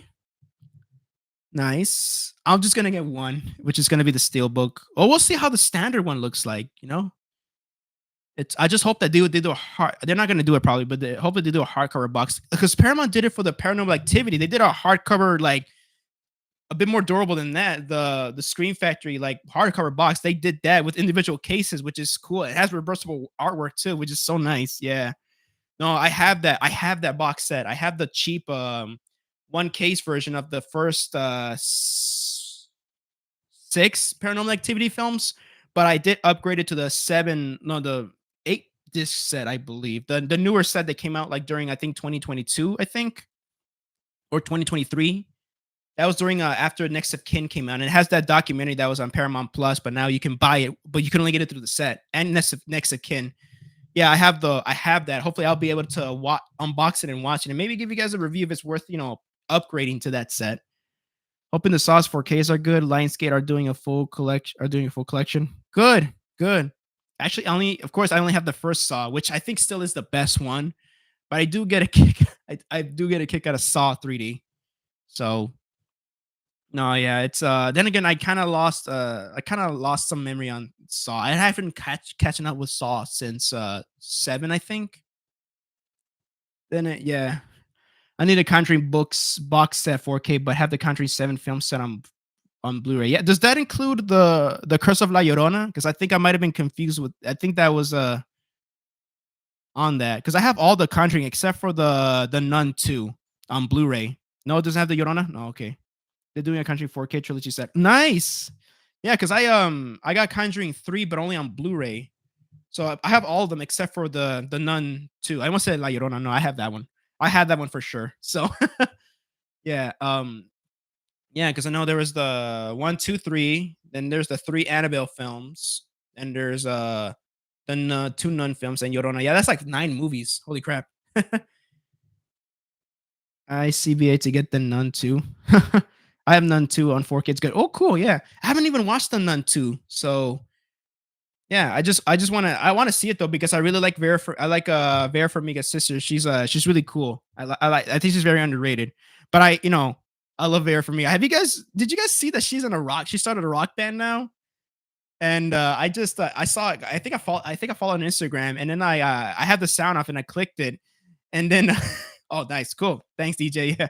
And I clicked it and I had my phone on full volume, and like she was in screamo mode, and I almost dropped my phone. It was during work, so it was a slow day at work. So I was like, oh wow, she got a bug. Oh shit. That was a jump scare. I got jump scared by her. So yeah. I'll check it out. I think it's still on. Yeah, it's on HBO Max. I think all the Conjuring films are on HBO Max. You know what I think is pretty underrated out of the Conjuring movies? Annabelle Comes Home. I actually like that one. And I've heard it's like from when it came out, I've seen people talk about it and it's like, oh, that one was just boring. But I watched it and I really dug it. I like the haunted house like atmosphere of it. So yeah, no, I think my least favorite movie out of The Conjuring is the I Think You Know Why I Love Comes Home. Oh yeah, McKenna Grace. McKenna Grace, yeah. She was amazing in that movie. McKenna Grace was amazing. She freaked me out. She was I haven't been this freaked out by a child actor since the first Conjuring film when it comes to feeling scared. You know that scene in the first one when like they get attacked by the witch or something like that, and or like that scene where like what is it a Joey King that's in the first one, I think? Yeah, whatever. Yeah, she's amazing in that movie. So there's I don't know if it's Joey King. There's a scene when the one of the sisters in the first movie, she just like she's looking at the freaking corner of a door at a dark damn, even looking at my corner, I'm getting freaked out. At the dark corner, you don't see nothing, but she says, she's right behind you. And they look and there's nobody there. That her acting scared the shit out of me. And with freaking and yeah, and with a McKenna Grace in the and comes home. That was she was so good. So good. She was really good in that. I need to see Malignant. I love Malignant. I think that movie's underrated. I feel like but then again, the marketing and my when I saw the trailer, it looked a bit serious, but when you watch the movie, it's very it gets very comedic. But I think that was the intention of it to throw you off guard. But I wish the marketing did a bit kind of did was a little better than at least giving kind of a vibe of it. But with unlike with no, actually no, it's no, yeah, yeah, yeah. Because I think Companion did it better when it comes to the marketing because like it looked serious, but when you watch the movie, it's a horror comedy, and it throws you off in a good way. But that's just my opinion. So yeah, but I love *Malignant*, man. That's a good one. I have the Blu-ray. I didn't upgrade to the 4K because I got mad. I don't know if you guys watch Mid Level Media, Ken from Mid Level Media. I was like him. I got mad like when Warner Brothers released a 4K the year after the Blu-ray. So I was like, no, I'm not picking it up. You know what? I'll pick it up on 4K if it's Scream or Arrow. If it's either one of those, or if it was a boutique label, they will put it out. So, other than that, I'm not gonna upgrade yet because I know that if a boutique label gets the rights to *Malignant* on 4K or a new release, they'll give it more love than the studio because they added aside from being on 4K, they added nothing new in terms of bonus features. So yeah, yeah, I rewatched The Conjuring a few months ago, and it's 10 times scary with my surround. Yeah, now that since I got I think that's when I got Annabelle Comes Home. That's when I upgraded to my Vizio soundbar, Dolby Atmos soundbar. But not only that, I also have the rear speakers and subwoofer. But I turned off the rear speakers because that was when I was living in a smaller, cramped room. And then like I can only have room. I have room for the speakers, but only in those stands that were just terrible. It was like a waste of $60. But like no, but then again, even without the rear speakers, the Dolby Atmos height speakers were like so good. So the bell scene, any scene with the bell, like I screamed, and now it was during the and I had all the lights turned off, so it was like yeah, damn Javi, that was deep. I just need a regular 4K copy of *Malignant*. I just yeah, you can pick it up now, which is cool. The 4K copy of *Malignant*. Yeah, I know. I did. I went way too into the rabbit hole, but yeah, and it's no, yeah, yeah, no, I got yeah, I did get upset at first, but I'm over it. That was like what 2 years ago, I think, when they came out on 4K. But I'm happy with my Blu-ray for now. I'll upgrade it if there's a boutique label, especially like I'm happy with my Megan Blu-ray right now because it looks good enough for me. But I would love to pick up Megan if Scream Factory put it out. I have a Samsung Q9, which is like more designer for immersion than anything else, and it freaks me out. Oh, I heard of that thing. Yeah, that's yeah, yeah. One day, hopefully, once I have my own crib. Uh, I do, but I just don't have enough space right now. Maybe when I move out, like when I move one day, uh, I'll be able to get like more bigger space. Maybe have my own theater cave. I'm not gonna call it a man cave. I don't really do that. Um, Hopefully, I'll find like a big enough room where like not only I can have more physical media shelves, but like a AV receiver so that I can like have like a 7.1.4 or like point 0.9. I forgot how much speakers it is for like Adobe Atmos, like the maximum speakers you can have. So I can have like a bunch of speakers around me. So it'll be the best immersion ever. But then again, I'm good right now with my soundbar. I'm watching having on a 65-inch Samsung. Oh shit, that's cool. Well, hey, cool. That's awesome, man. Hey, like I said, like on my companion, like I always say, if I shoot my videos on 4K, I always say like a little like disclaimer, watch this in 4K since I shoot some of my I have a 4K camera. So but I don't shoot much 4K because my PC is not a 4K PC and it doesn't handle 4K right. It gets laggy, but luckily it does get the job done, but it does have issues editing on 4K. But yeah, I'd get a Samsung TV with no Dolby Vision, which is a turnout for me. Oh, yeah, I love Dolby Vision. I have a Vizio M series Quantum, a QLED TV with Dolby Vision. Doesn't have HDR10 plus, but it has HDR10. It has Dolby Vision, and it's pretty good. I would love to get an OLED, but like because Vizio is my preferred brand, but they haven't gotten OLED right. Like it hasn't. They haven't gotten it right yet with OLED as far as I've seen. So I'll just wait for more years to come. But QLED for me are fine for now. Getting a 65 LG. Yeah, I have mine is 55 inch. So yeah, my TV scales Blu-rays into 4Ks with AI upscaling. Oh wow, pretty sure it's better than how my Sony 4K player does it. But yeah, I know that the PS5 Pro does AI upscaling, which is nice, but I think it's only for video games. So yeah, look, I'm not a fan of AI. I really don't like AI, but then again, sometimes AI can be very useful. It can be very useful in some areas, but other than that, I'm not a fan of AI. But yeah, no, AI upskilling is yeah, it's pretty nice. Yeah, I like the Terminator 4K, and they use AI on it mostly to add sharp like to like clean out the grain or something, but keep the details there. Because I think that was the purpose of it. Yeah, AI in general is good. Generative AI is bad. Yes, yes, generative AI is terrible. Yeah, especially with the whole Miyazaki thing that's going on right now, which pisses me the hell off. It's good, but still prefer direct disc 4Ks. Yeah. Oh yeah. Hell yeah. I like to stream movies too. I is the most convenient for me, but it cannot be physical in my opinion. Seriously, physical for me, it's the way to go. But if I just want a quick watch to like, especially so that I have digital films, digital copies and all that stuff that I redeem, or if I have streaming services. If I just want to like sit down and watch something real quick, I'll just go on my laptop or go on my phone and just watch the stuff there. I mean, I also want to since there's some movies that are out that I missed in theaters are out now. Like I want they're on HBO Max. They got the Heretic. They got Heretic with Sophie Thatcher. So I really wanna check it out. I love Sophie Thatcher so much. She's really cool. She's really awesome and very pretty. But I think I don't know. She looks sometimes when I see pictures of her on social media, like on Twitter, she has this look in her face and all that stuff. So I'm like, huh. But no, she seems pretty cool. She seems pretty cool. She seems like a good person to chill with. But yeah, no, she was then again, she was very pretty in Companion. Me and my friend, like she and I were like, oh my gosh, she's very pretty in that dress. So that pink dress she had covered in blood, which is awesome, by the way. But yeah, no, I actually I like Sophie Thatcher. She's really cool. Um, what else? Oh yeah, no, yeah, Heretic is there. I forgot what else. There's another film movie that I missed in theaters that's there. Oh yeah, Moana 2 is on Disney Plus. So I'll probably check that out. Hopefully I'll be able to check out the Looney Tunes the day the Earth blew up. Hopefully I can still catch it in theaters. I didn't get a chance to catch it in theaters because of work and I'm just trying to find the budget in me to see a movie because holy it's hard for me. I haven't done a new movie like a modern review since for a while. I keep thinking your plush is Grimace from McDonald's, but yeah, it's yeah.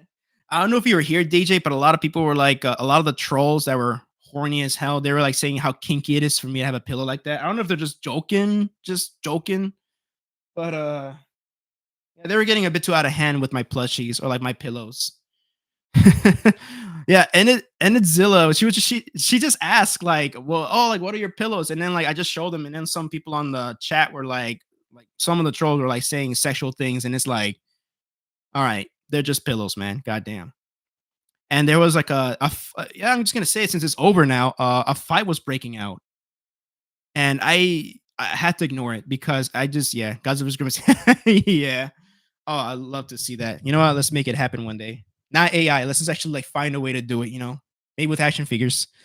But yeah, no, there was like a fight going on in the chat earlier. Yeah, nice. Yeah, there was a chat that was like a fight going on in the chat, and I ignored it because that's why me why. But then again, I'm pretty sure I'm not the only one that this happens to. Pretty sure like you guys have been to other chat rooms where like people would get into fights and stuff like that. There's an idea for your stop motion. Yeah, yeah, we'll see. Hopefully I can get the time to get started on the stop motion, all that stuff. You gotta ignore the trolls and keep going. Yeah, yeah, that's what I did, and it worked. It really did. It's just that when a new troll pops up, I was like, because I'm a little naive. I get like, oh my god, that's cool. Yeah, but they target small. Yeah, they do. Yeah. I hope that hit. You know what? I do hope I get big, guys, and hopefully we can reach 100K one day. One, I can get that YouTube plaque, and two is that, you know, I can have a healthier income, a much better income with that, and also two that we can see less and less of that. And also, I'm pretty sure like I can pay you guys to be my moderators and give you guys a raise. um, yeah, they do. Yeah, I know. I noticed, and I knew this was gonna happen eventually. I just didn't think it was gonna happen on this soon. But hey, what can you do? I mean, trolls are gonna troll, and pretty sure like I pretty sure there were little kids or teenagers coming in. Even though like I always put my videos and my streams not for kids, but YouTube doesn't give a shit about that. They really don't. So yeah, I'm pretty sure like kids. Sometimes this guy scares me. But yeah. Hold on, my PC is giving a notification. There we go. But yeah, that kind of freaks me out. What is your favorite Tarantino movie? Yeah, he's passing out. I think he's bored of the stream. Nah. My favorite Tarantino movie. I think it's Once Upon a Time in Hollywood. I think at all for the longest for me it was the Inglorious Bastards. Then it was actually no, Pulp Fiction is my favorite one. Then it's yeah, yeah. Yeah, yeah, let him in. He's drunk. No, it's first is Pulp Fiction, then it's Once Upon a Time in Hollywood, and what else? And Kill Bill 1 and 2. The whole bloody affair as he calls it. But yeah, no, it's really cool, dude. I actually love Kill Bill so much. I'm not Kill Bill too, but I Pulp Fiction. I saw clips of it as a kid and as a teenager, but when I fully saw the movie, I saw it at I was in college. It was for a project of we were doing it was a study of survey of film. It was a humanities class. It was study of film history, survey of film history, and we were assigned to pick a director for like to study. Like we had to watch three of his film, like his or her films, three of them, and then study like do a comparison like their motifs or what's a callback and all that stuff and what is this about and what is because when you really notice that a lot of filmmakers they say they're kind of telling the same story but just in a different package.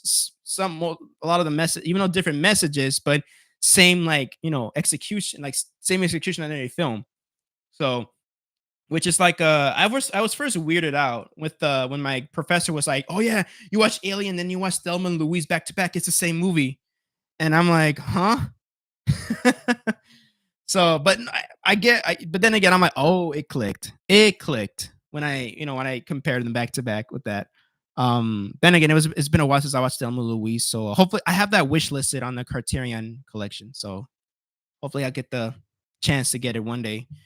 And so I was assigned to what to do. I picked Quentin Tarantino.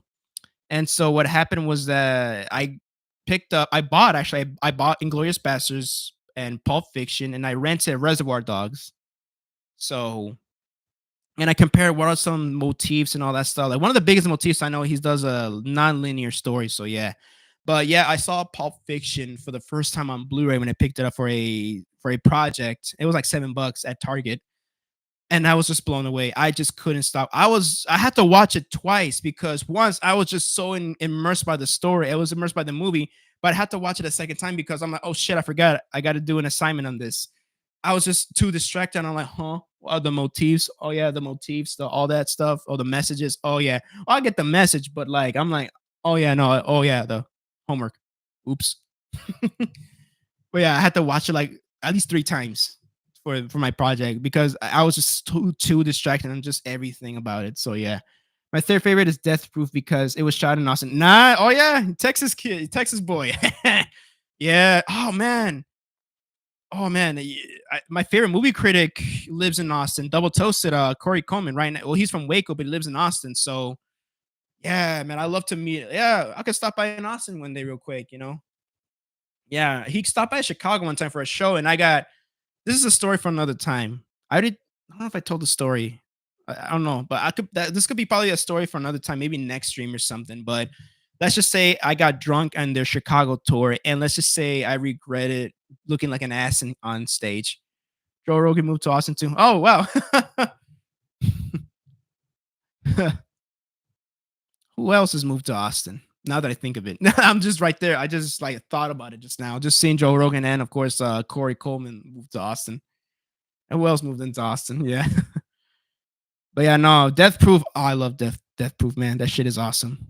And Robert Rodriguez, man. I love Robert Rodriguez. They're awesome. Man, when are we gonna get From Dusk Till Dawn on 4K, guys? Ah. Then again, Robert Rodriguez, man, I think he's taking his time with the masters. So yeah, that's why it took so long for the faculty to come out on 4K from Scream Factory. So yeah, and the Mexican trilogy from Arrow. I still need to pick that up. Hopefully, I can pick it up one day. So yeah, because I kind of have a celebrity crush on Salma Hayek, even though she's married. Nah. Hey, look, hey, it's all good. We can all have celebrity crushes. The titty twister, yeah, yeah, the titty twister. We got. Oh, I can't say the word. Well, I mean, I'm not monetized, but just in case, for purposes in the future, like, what if I want to monetize my streams? What if like YouTube's like, hey, you can't say that. You can't say, even though you're joking, you can't say that shit. And it's like, but yeah, no, freaking Cheese Marine. Welcome to the titty twister. We got P word. We got smell. Oh my god, I love. Yeah, I'm not saying it. I even say P word. I cannot say it. Oh yeah, also freaking Danny Trejo just pours a shot for them, but he drinks it himself. You're not welcome here. I freaking I freaking love that movie so much, man. And of course, we all know that amazing snake dance with Salma Hayek. I mean, what guy doesn't like what person doesn't like a hot girl with a snake around her? Yeah, I didn't think it was gonna be like, oh, I don't know, a snake with a hot girl, but then no, look, you know, if belly dancers or snake girls are not your thing, well, they probably changed your mind on things. Yeah, oh yeah, ooh, she looks amazing now than before she did, in my opinion. Yeah, Salma Hayek. Yeah. Quick question: what was your first ever celebrity crush? I know mine, but I want you guys to go first.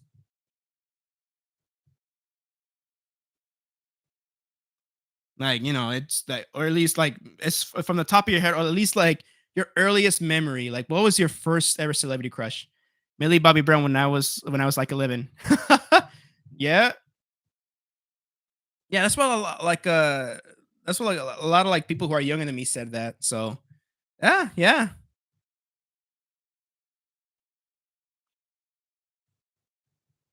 yeah. Oh, Millie Bobby Brown. I already know mine. I don't know my first ever celebrity crush, and I was like, think yeah, I already have mine. But here's the thing: all I gotta say is I think I was like 6 years old. I think so. Yeah, I was 6 years old. I think she's from a TV show. She's a TV actor. I know she had one episode in Two and a Half Men. I know that, but I didn't know because I didn't watch the later seasons of Two and a Half Men. But yeah, I'm already like, let's just say her TV box set is. I'm looking at it right now, and she's in the cover too, so it'll be easy. It'll just be easier if I just show you guys.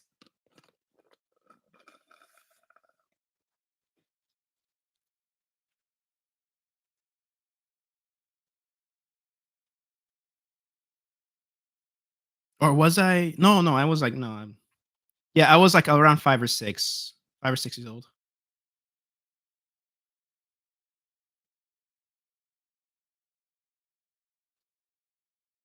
Or was I 7? Yeah, I forgot her name, but she was on the Disney Channel when I was younger. Was it Miley Cyrus or Miley Cyrus or was it Lizzie McGuire? Oh, I was a little kid. Yeah, I had a crush on Lizzie McGuire. Yeah, when I was a little kid. No, actually, no. I had a crush on her friend, the brunette. I forgot her name, but I had a crush on her friend. I thought she was prettier when I was a little kid. I will tell you later. All right, I'll just show you guys mine. Let me see.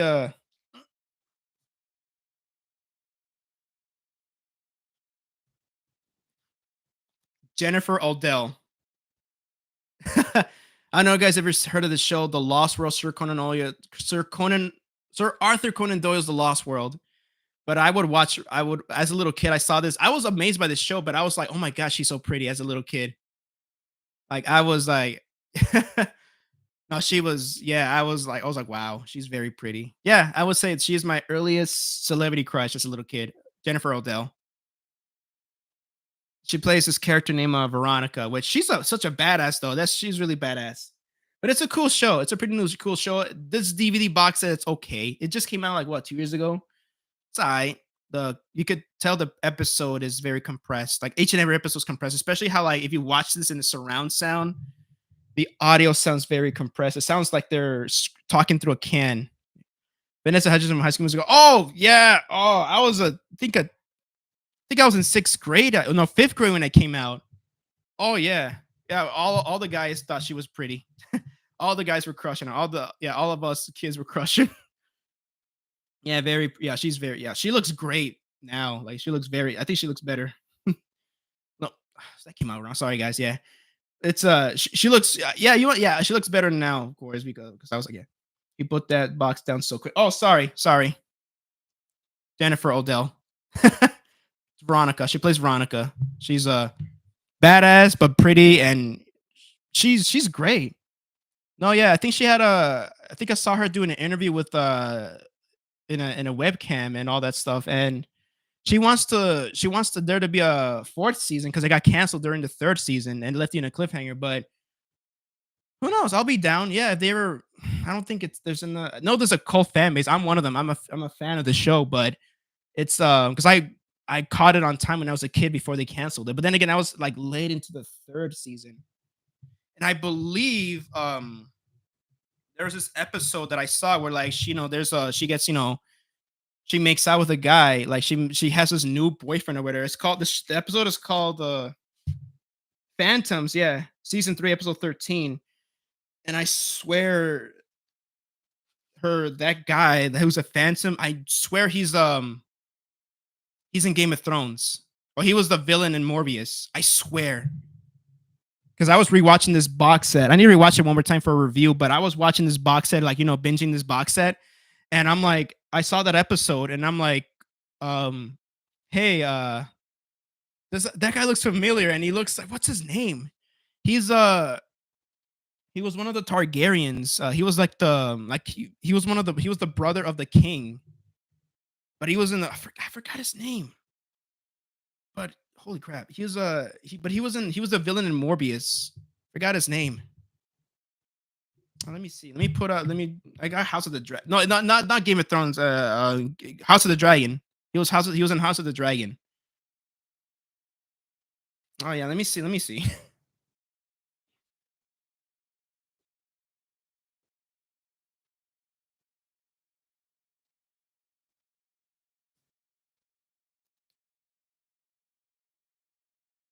Yeah. Yes. Forgot the actor's name, but it's him.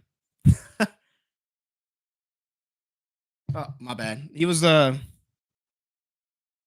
damn. Doesn't show the cast, but it's him right here. I swear he was in the episode. Oh, nice box set. Thanks. No, which one? House of the Dragon or Lost World? God, this camera. This is a nice box set though. You can get it for like 20 bucks. It's a good show. But you could tell the CGI was like of its time. But yeah, House of the Dragon, yeah. Both, yeah, yeah. I haven't opened it yet, but I need to get season 2. But yeah, I actually do like this show, House of the Dragon. And I still like Game of Thrones overall, despite the last season? Yeah. Even though here's the thing, I kind of like the last season, kind of, because I understood why they did those decisions, but the problem is that it wasn't earned. Like seriously, you had 6 episodes for this shit. Like I love the final battle, like the longest night, I think what it's called. Love that episode, but the last, like after the episode, after the episode, everything got rushed, and I'm like, are you kidding me? I was like, hold on. That was my issue with the last season. That's actually my main issue. I think that's what everybody's main issue, aside from like some of the other decisions they did for the season, the series finale.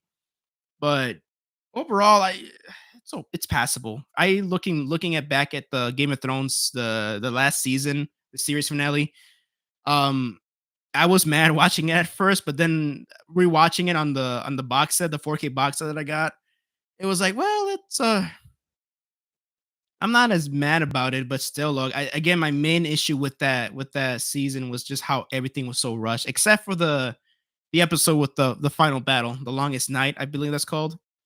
That was awesome. That was peak in my opinion when it comes to that. But then again, it got so dark where like I can't tell who is who.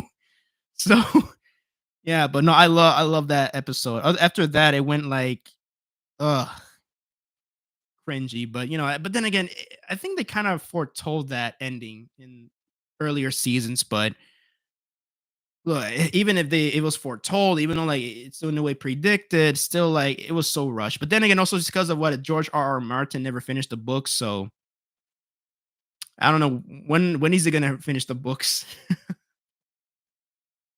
gonna put these away real quick.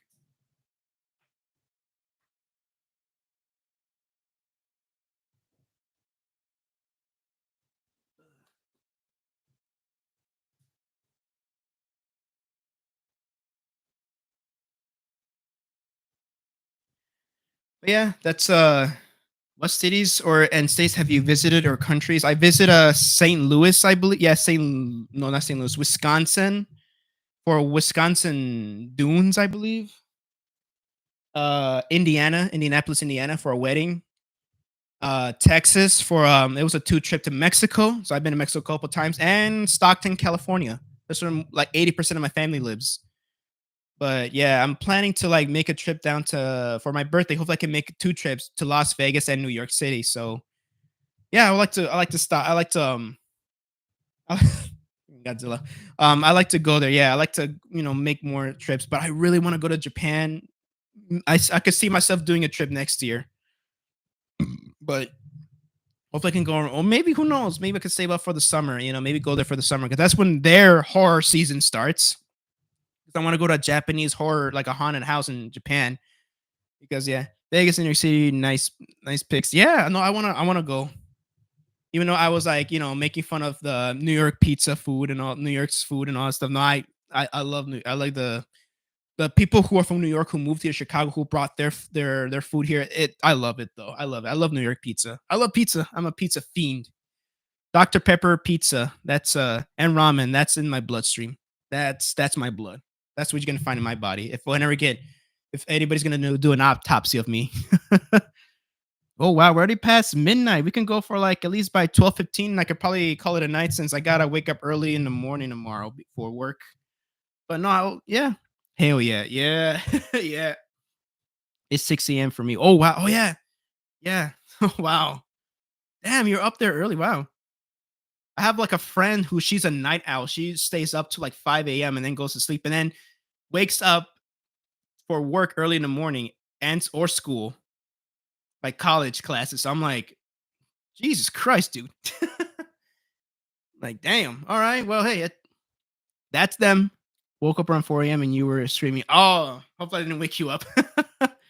Yeah, it's hopefully I can do like a morning stream, in case so that's late at night for you. So because I would love to do a morning stream. So yeah. Maybe somewhere around next in about next 2 weeks, maybe the week before C2E2, because I like to it'll be so yeah, it'll be cool because I want to try it out, especially how there's lighting, there's be better lighting. So I'll be probably doing it in my living room instead. It'll be better lighting and maybe like a cool dynamic webcam camera angle for that. I've always had issues sleeping. Oh yeah, I remember one time I had like anxiety, like bad anxiety, where like I almost had like a year of just when is it not sleep apnea? What is it called? I just had a conversation recently with a friend about this one time. It was Insomnia, there you go, insomnia. I had, like, almost a year worth of insomnia, which I had to take and like, sleeping pills and melatonin and, anti-anxiety pills, I don't know, which was nuts. It really was nuts. So, yeah, happens to a lot of people, it will be okay. Yeah, I'm better now, I'm way better now, I've been getting great sleep. I woke up late today. I woke up around almost, like, 11, like, around yeah, like, around 11 a.m. in the morning because yeah, because of the stream, but then again well, look, here's the thing, I had fun. I love doing this, and, I love doing this with you guys. I had so much fun, so I wish I can do this all every day, every night, but sometimes I can get to, sometimes it can be overwhelming, so, yeah. Same, 3:30 AM. Wow, yeah, yeah. Around yeah, around there, like, 10 like, oh, sorry, 10:30, yeah, around 10:30 to 11, that's where I woke up, and 11:30, so, yeah. So no, because I closed at my job today. So yeah, I have no worries. But tomorrow I do gotta open tomorrow. I'm actually working all day. It is Sunday, so and I work at a shopping mall. So if you work at a shopping mall and you're working on Sunday, you're gonna have to be working there all day. So yeah, and on Monday too. So especially I won't be streaming on Monday because I'll be too exhausted. I'm be working every Mondays I've been working a double shift because that's how it is. We're under new management at my job, so yeah, I mean, it's not. I don't have a big problem. I actually don't have a problem with it because I get a lot of hours and I get a lot of money. So, hey, the pay is good. It's way better than before. So, you know, soon I'll be rolling deep. Hopefully, I'll be rolling deep in time for C2E2, which is in 2 weeks, less than 2 weeks now. So, and I will do I will do a game night. Thank you, DJ. Yeah, I will do a game night stream like the day before. Because I requested that day off and they approved of it. So I'll be doing a game day. Yeah, a game night is the call, right? Game day or like just a hype stream or just like a stream for me to get it, the day before C2E2, Of course, I won't be streaming at C2E2, of course, because one, they're gonna be security's gonna be suspicious of us, even though like I've seen some people, like some influencers there streaming on Instagram with their phones up. But here's also the thing: their Wi-Fi and their data service, their signal service sucks. It's at McCormick Place in Chicago. It's worse. It was worse last year. Like for me to get a signal because my card got declined, I had to I had to go all the way past security and outside the convention center, like the convention center, the building, to get signal so I can reactivate my card. So yeah, it's and I had to go all the way past security and all that stuff for like just for like transaction to go through, or at least deny a transaction.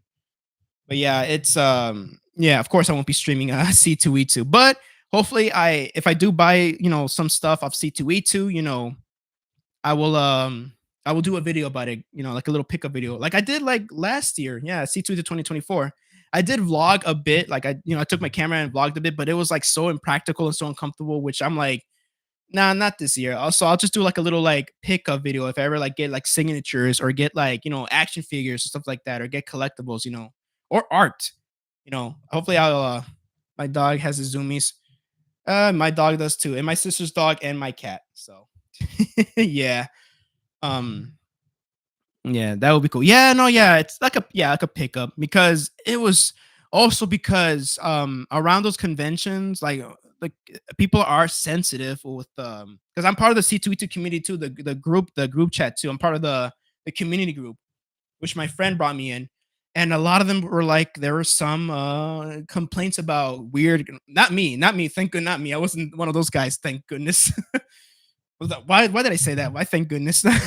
No, it was just they were talking about guys recording around and I wasn't doing that. I was just recording, just like doing like a walkthrough of the convention.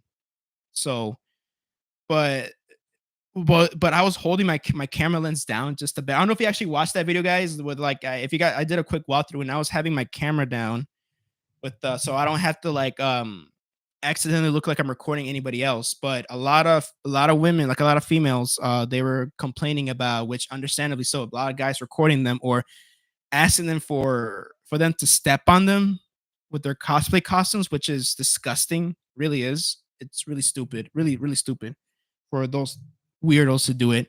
So yeah, mostly privacy reasons. It was just not practical for me to do the convention. Also, I believe there's a couple of guys looking at my camera lens like, oh shit.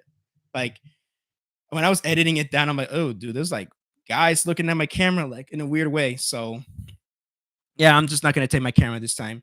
Also because yeah, I do respect people's privacy when it comes to that stuff, and people are uncomfortable with getting recorded, or at least act. You're recording, but then they're in frame, and they don't like being in frame. So I understand that. So yeah, I always have my hand over the camera when using my phone in public, just so people don't think I'm recording.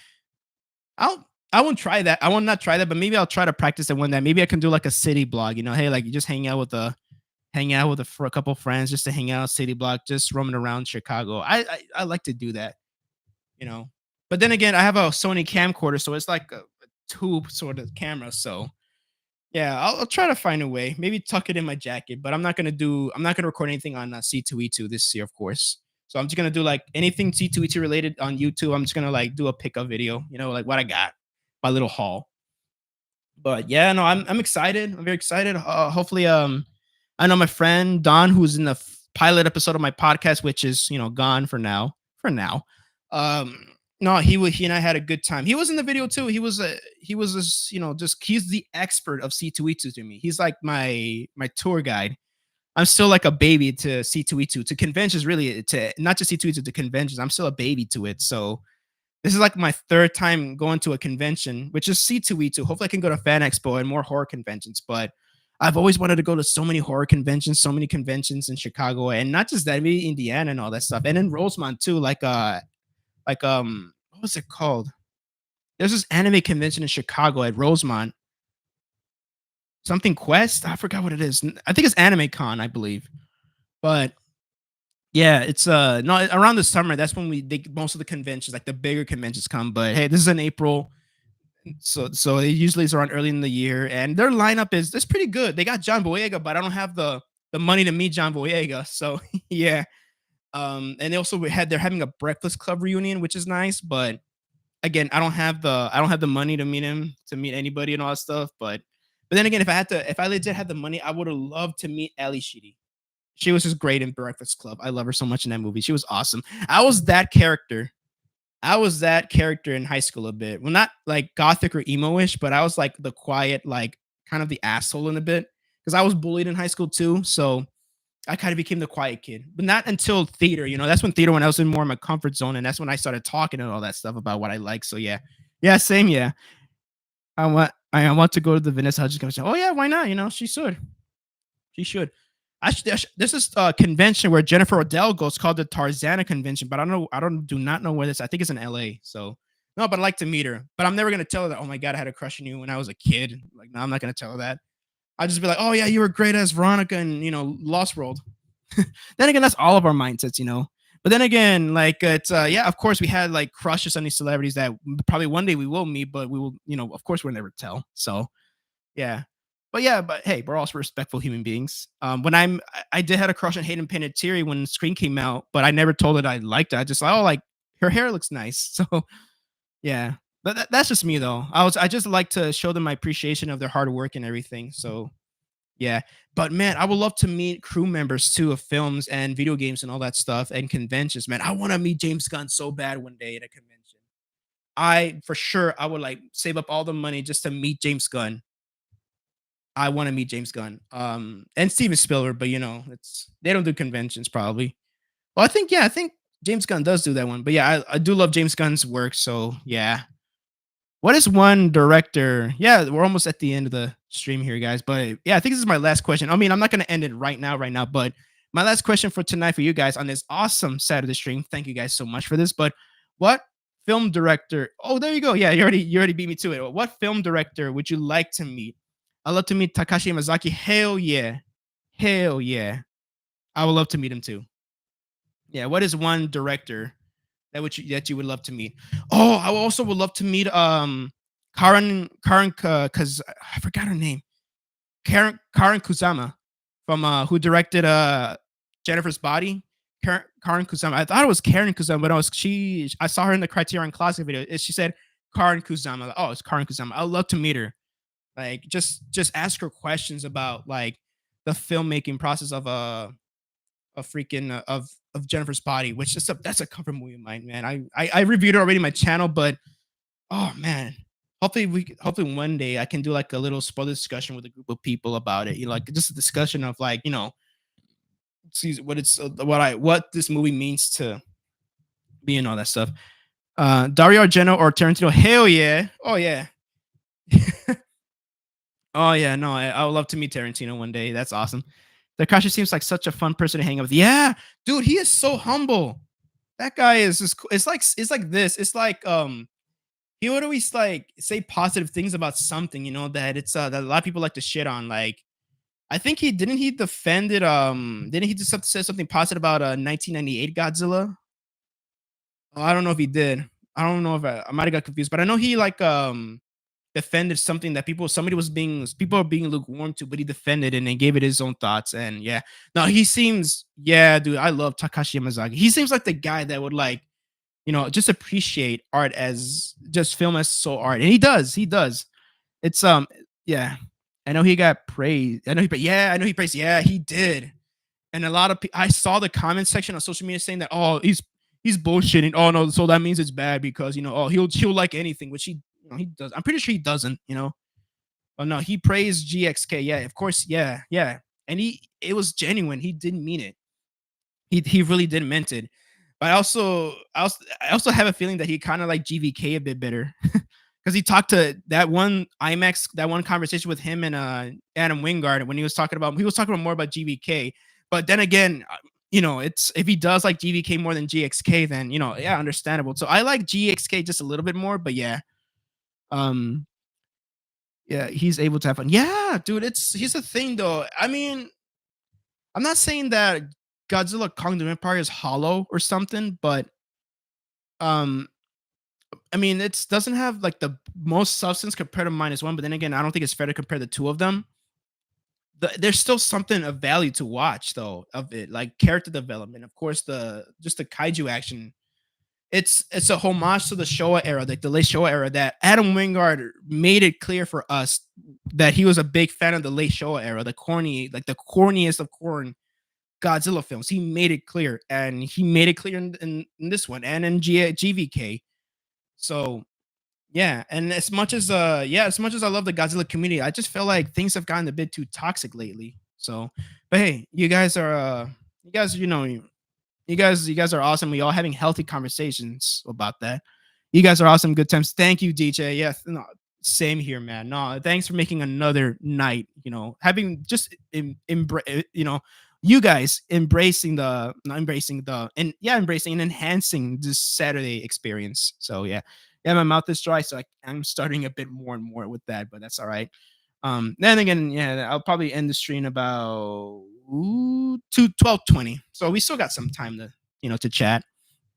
But yeah, no, he made it clear, and I did notice that how toxic the Godzilla fan base has been because all this and that, and I remember I saw this Twitter.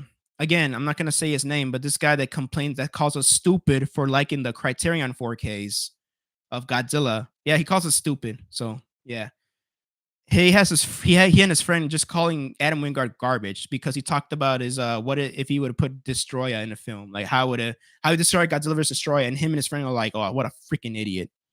And I'm like, wow, you guys are that miserable, huh? You guys are really that miserable. First, you call the Godzilla fan base piggies for buying the Criterion 4Ks, and now you're calling Adam Wingard stupid. Or let's just say this: he puts on his Twitter bio as a what is it, professional idiot. I mean, I'm pretty sure he's a bit self-aware, but then again, like I feel like he's just using it to mask his toxic behavior. But again, I'm not gonna mention his name because I don't want no harassment or anything like that. But yeah, but then again, as far as I see his engagement, I mean, same thing with me with his post. Like nobody really not a lot of people care what he says. So he's one of those dudes that's like one of those wannabe boomers that's screaming at the clouds. So and just like likes to be miserable and just like to ruin everybody else's happiness. Well, not ruining my happiness, even though I'm like mentioning him. But at the end of the day, he doesn't really like. You can really. I just find it hilarious though. Actually, at the end of the day, I just find it hilarious. But yeah, it's just not really not much people pay attention to him. I can tell, but yeah, No, it's just funny to see him have a meltdown. Criterion. Watch, he's gonna have a meltdown once Criterion announces another Godzilla 4K. Just watch. I'll be having a good laugh. I still follow him on Twitter. It's because it's kind of funny to have a good laugh. But I am gonna unfollow him because I'm just like, all right, you're just mad, dude. And it's at a point, man. It's just not, it's just not cool. But yeah. Well, no, yeah, Takashi Yamazaki, yeah, Tarantino and James Gunn. I would love to meet all three, and Dario Argento. Jesus, and Steven Spielberg, but he's expensive to hold to. I remember last year I wanted to meet my favorite actor, Mark Hamill. I wanted to meet him last year at Fan Expo, but the thing is that he was like, you guys probably saw that on social media that what he was charging for, like what 400, $500 for just one, like a picture, like a photo op. Man, that's ridiculous. I love you, man, but that's just ridiculous, man. Yeah, thumbs up for DJ. Yeah. Yeah, I'm gonna have to. Yeah, so it looks like it's 12:20 here in Central Time in Chicago, Illinois. Um, yeah, I'm gonna have to end the stream here, guys. So gotta wake up early in the morning. So I gotta. So yeah, before I wrap it up, all I gotta say is to DJ and Endzilla. Hopefully she sees us on time. Thank you, DJ. Have a good night. Yeah. Thank you guys. So, and anybody that came into the stream, thank you guys so much, except the trolls. Thank you guys so much for stopping by. And good night, Endzilla. Yeah, good night, Endzilla. Good night, DJ. And yeah, I hope you guys have a good night. Wherever you guys at, have a good night, have a good day, and stay toasty. I'm kidding. I stole that from the double toasted. Hopefully, I can wear my double toasted shirt next time because I could probably explain the comedic shirt of all that stuff, but yeah, hopefully I'll be able to stream Tuesday and Wednesday and hopefully next Saturday. So I won't be streaming tomorrow nor Monday because working all day. And I can have some time to watch Ugetsu. I unbox Ugetsu and so I can do a review for you guys on Tuesday and play some, yeah, take a break from YouTube for a bit, play some Metal Gear Solid 5. So been playing it now lately, so that's catching up with good old big bottle Venom Snake. Um but yeah, so I'll catch you guys hopefully on Tuesday for this stream, and I'll be posting on YouTube, and I hope that the copyright claim one day clears up, and hopefully I'm in the good with Deep Blue Sea. Other than that, I will probably delete the video and post a new. I'm actually gonna make a new version just in case, and then put a new version. Hopefully, like that'll get by copyright.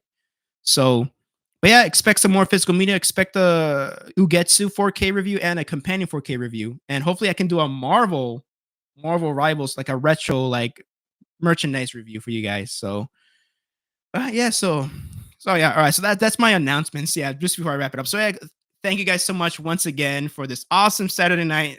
Bye, DJ. Bye, Endzilla. Good night, and a good night or good day, good morning, and hope you guys have a good one. Thank you guys so much. Goodbye.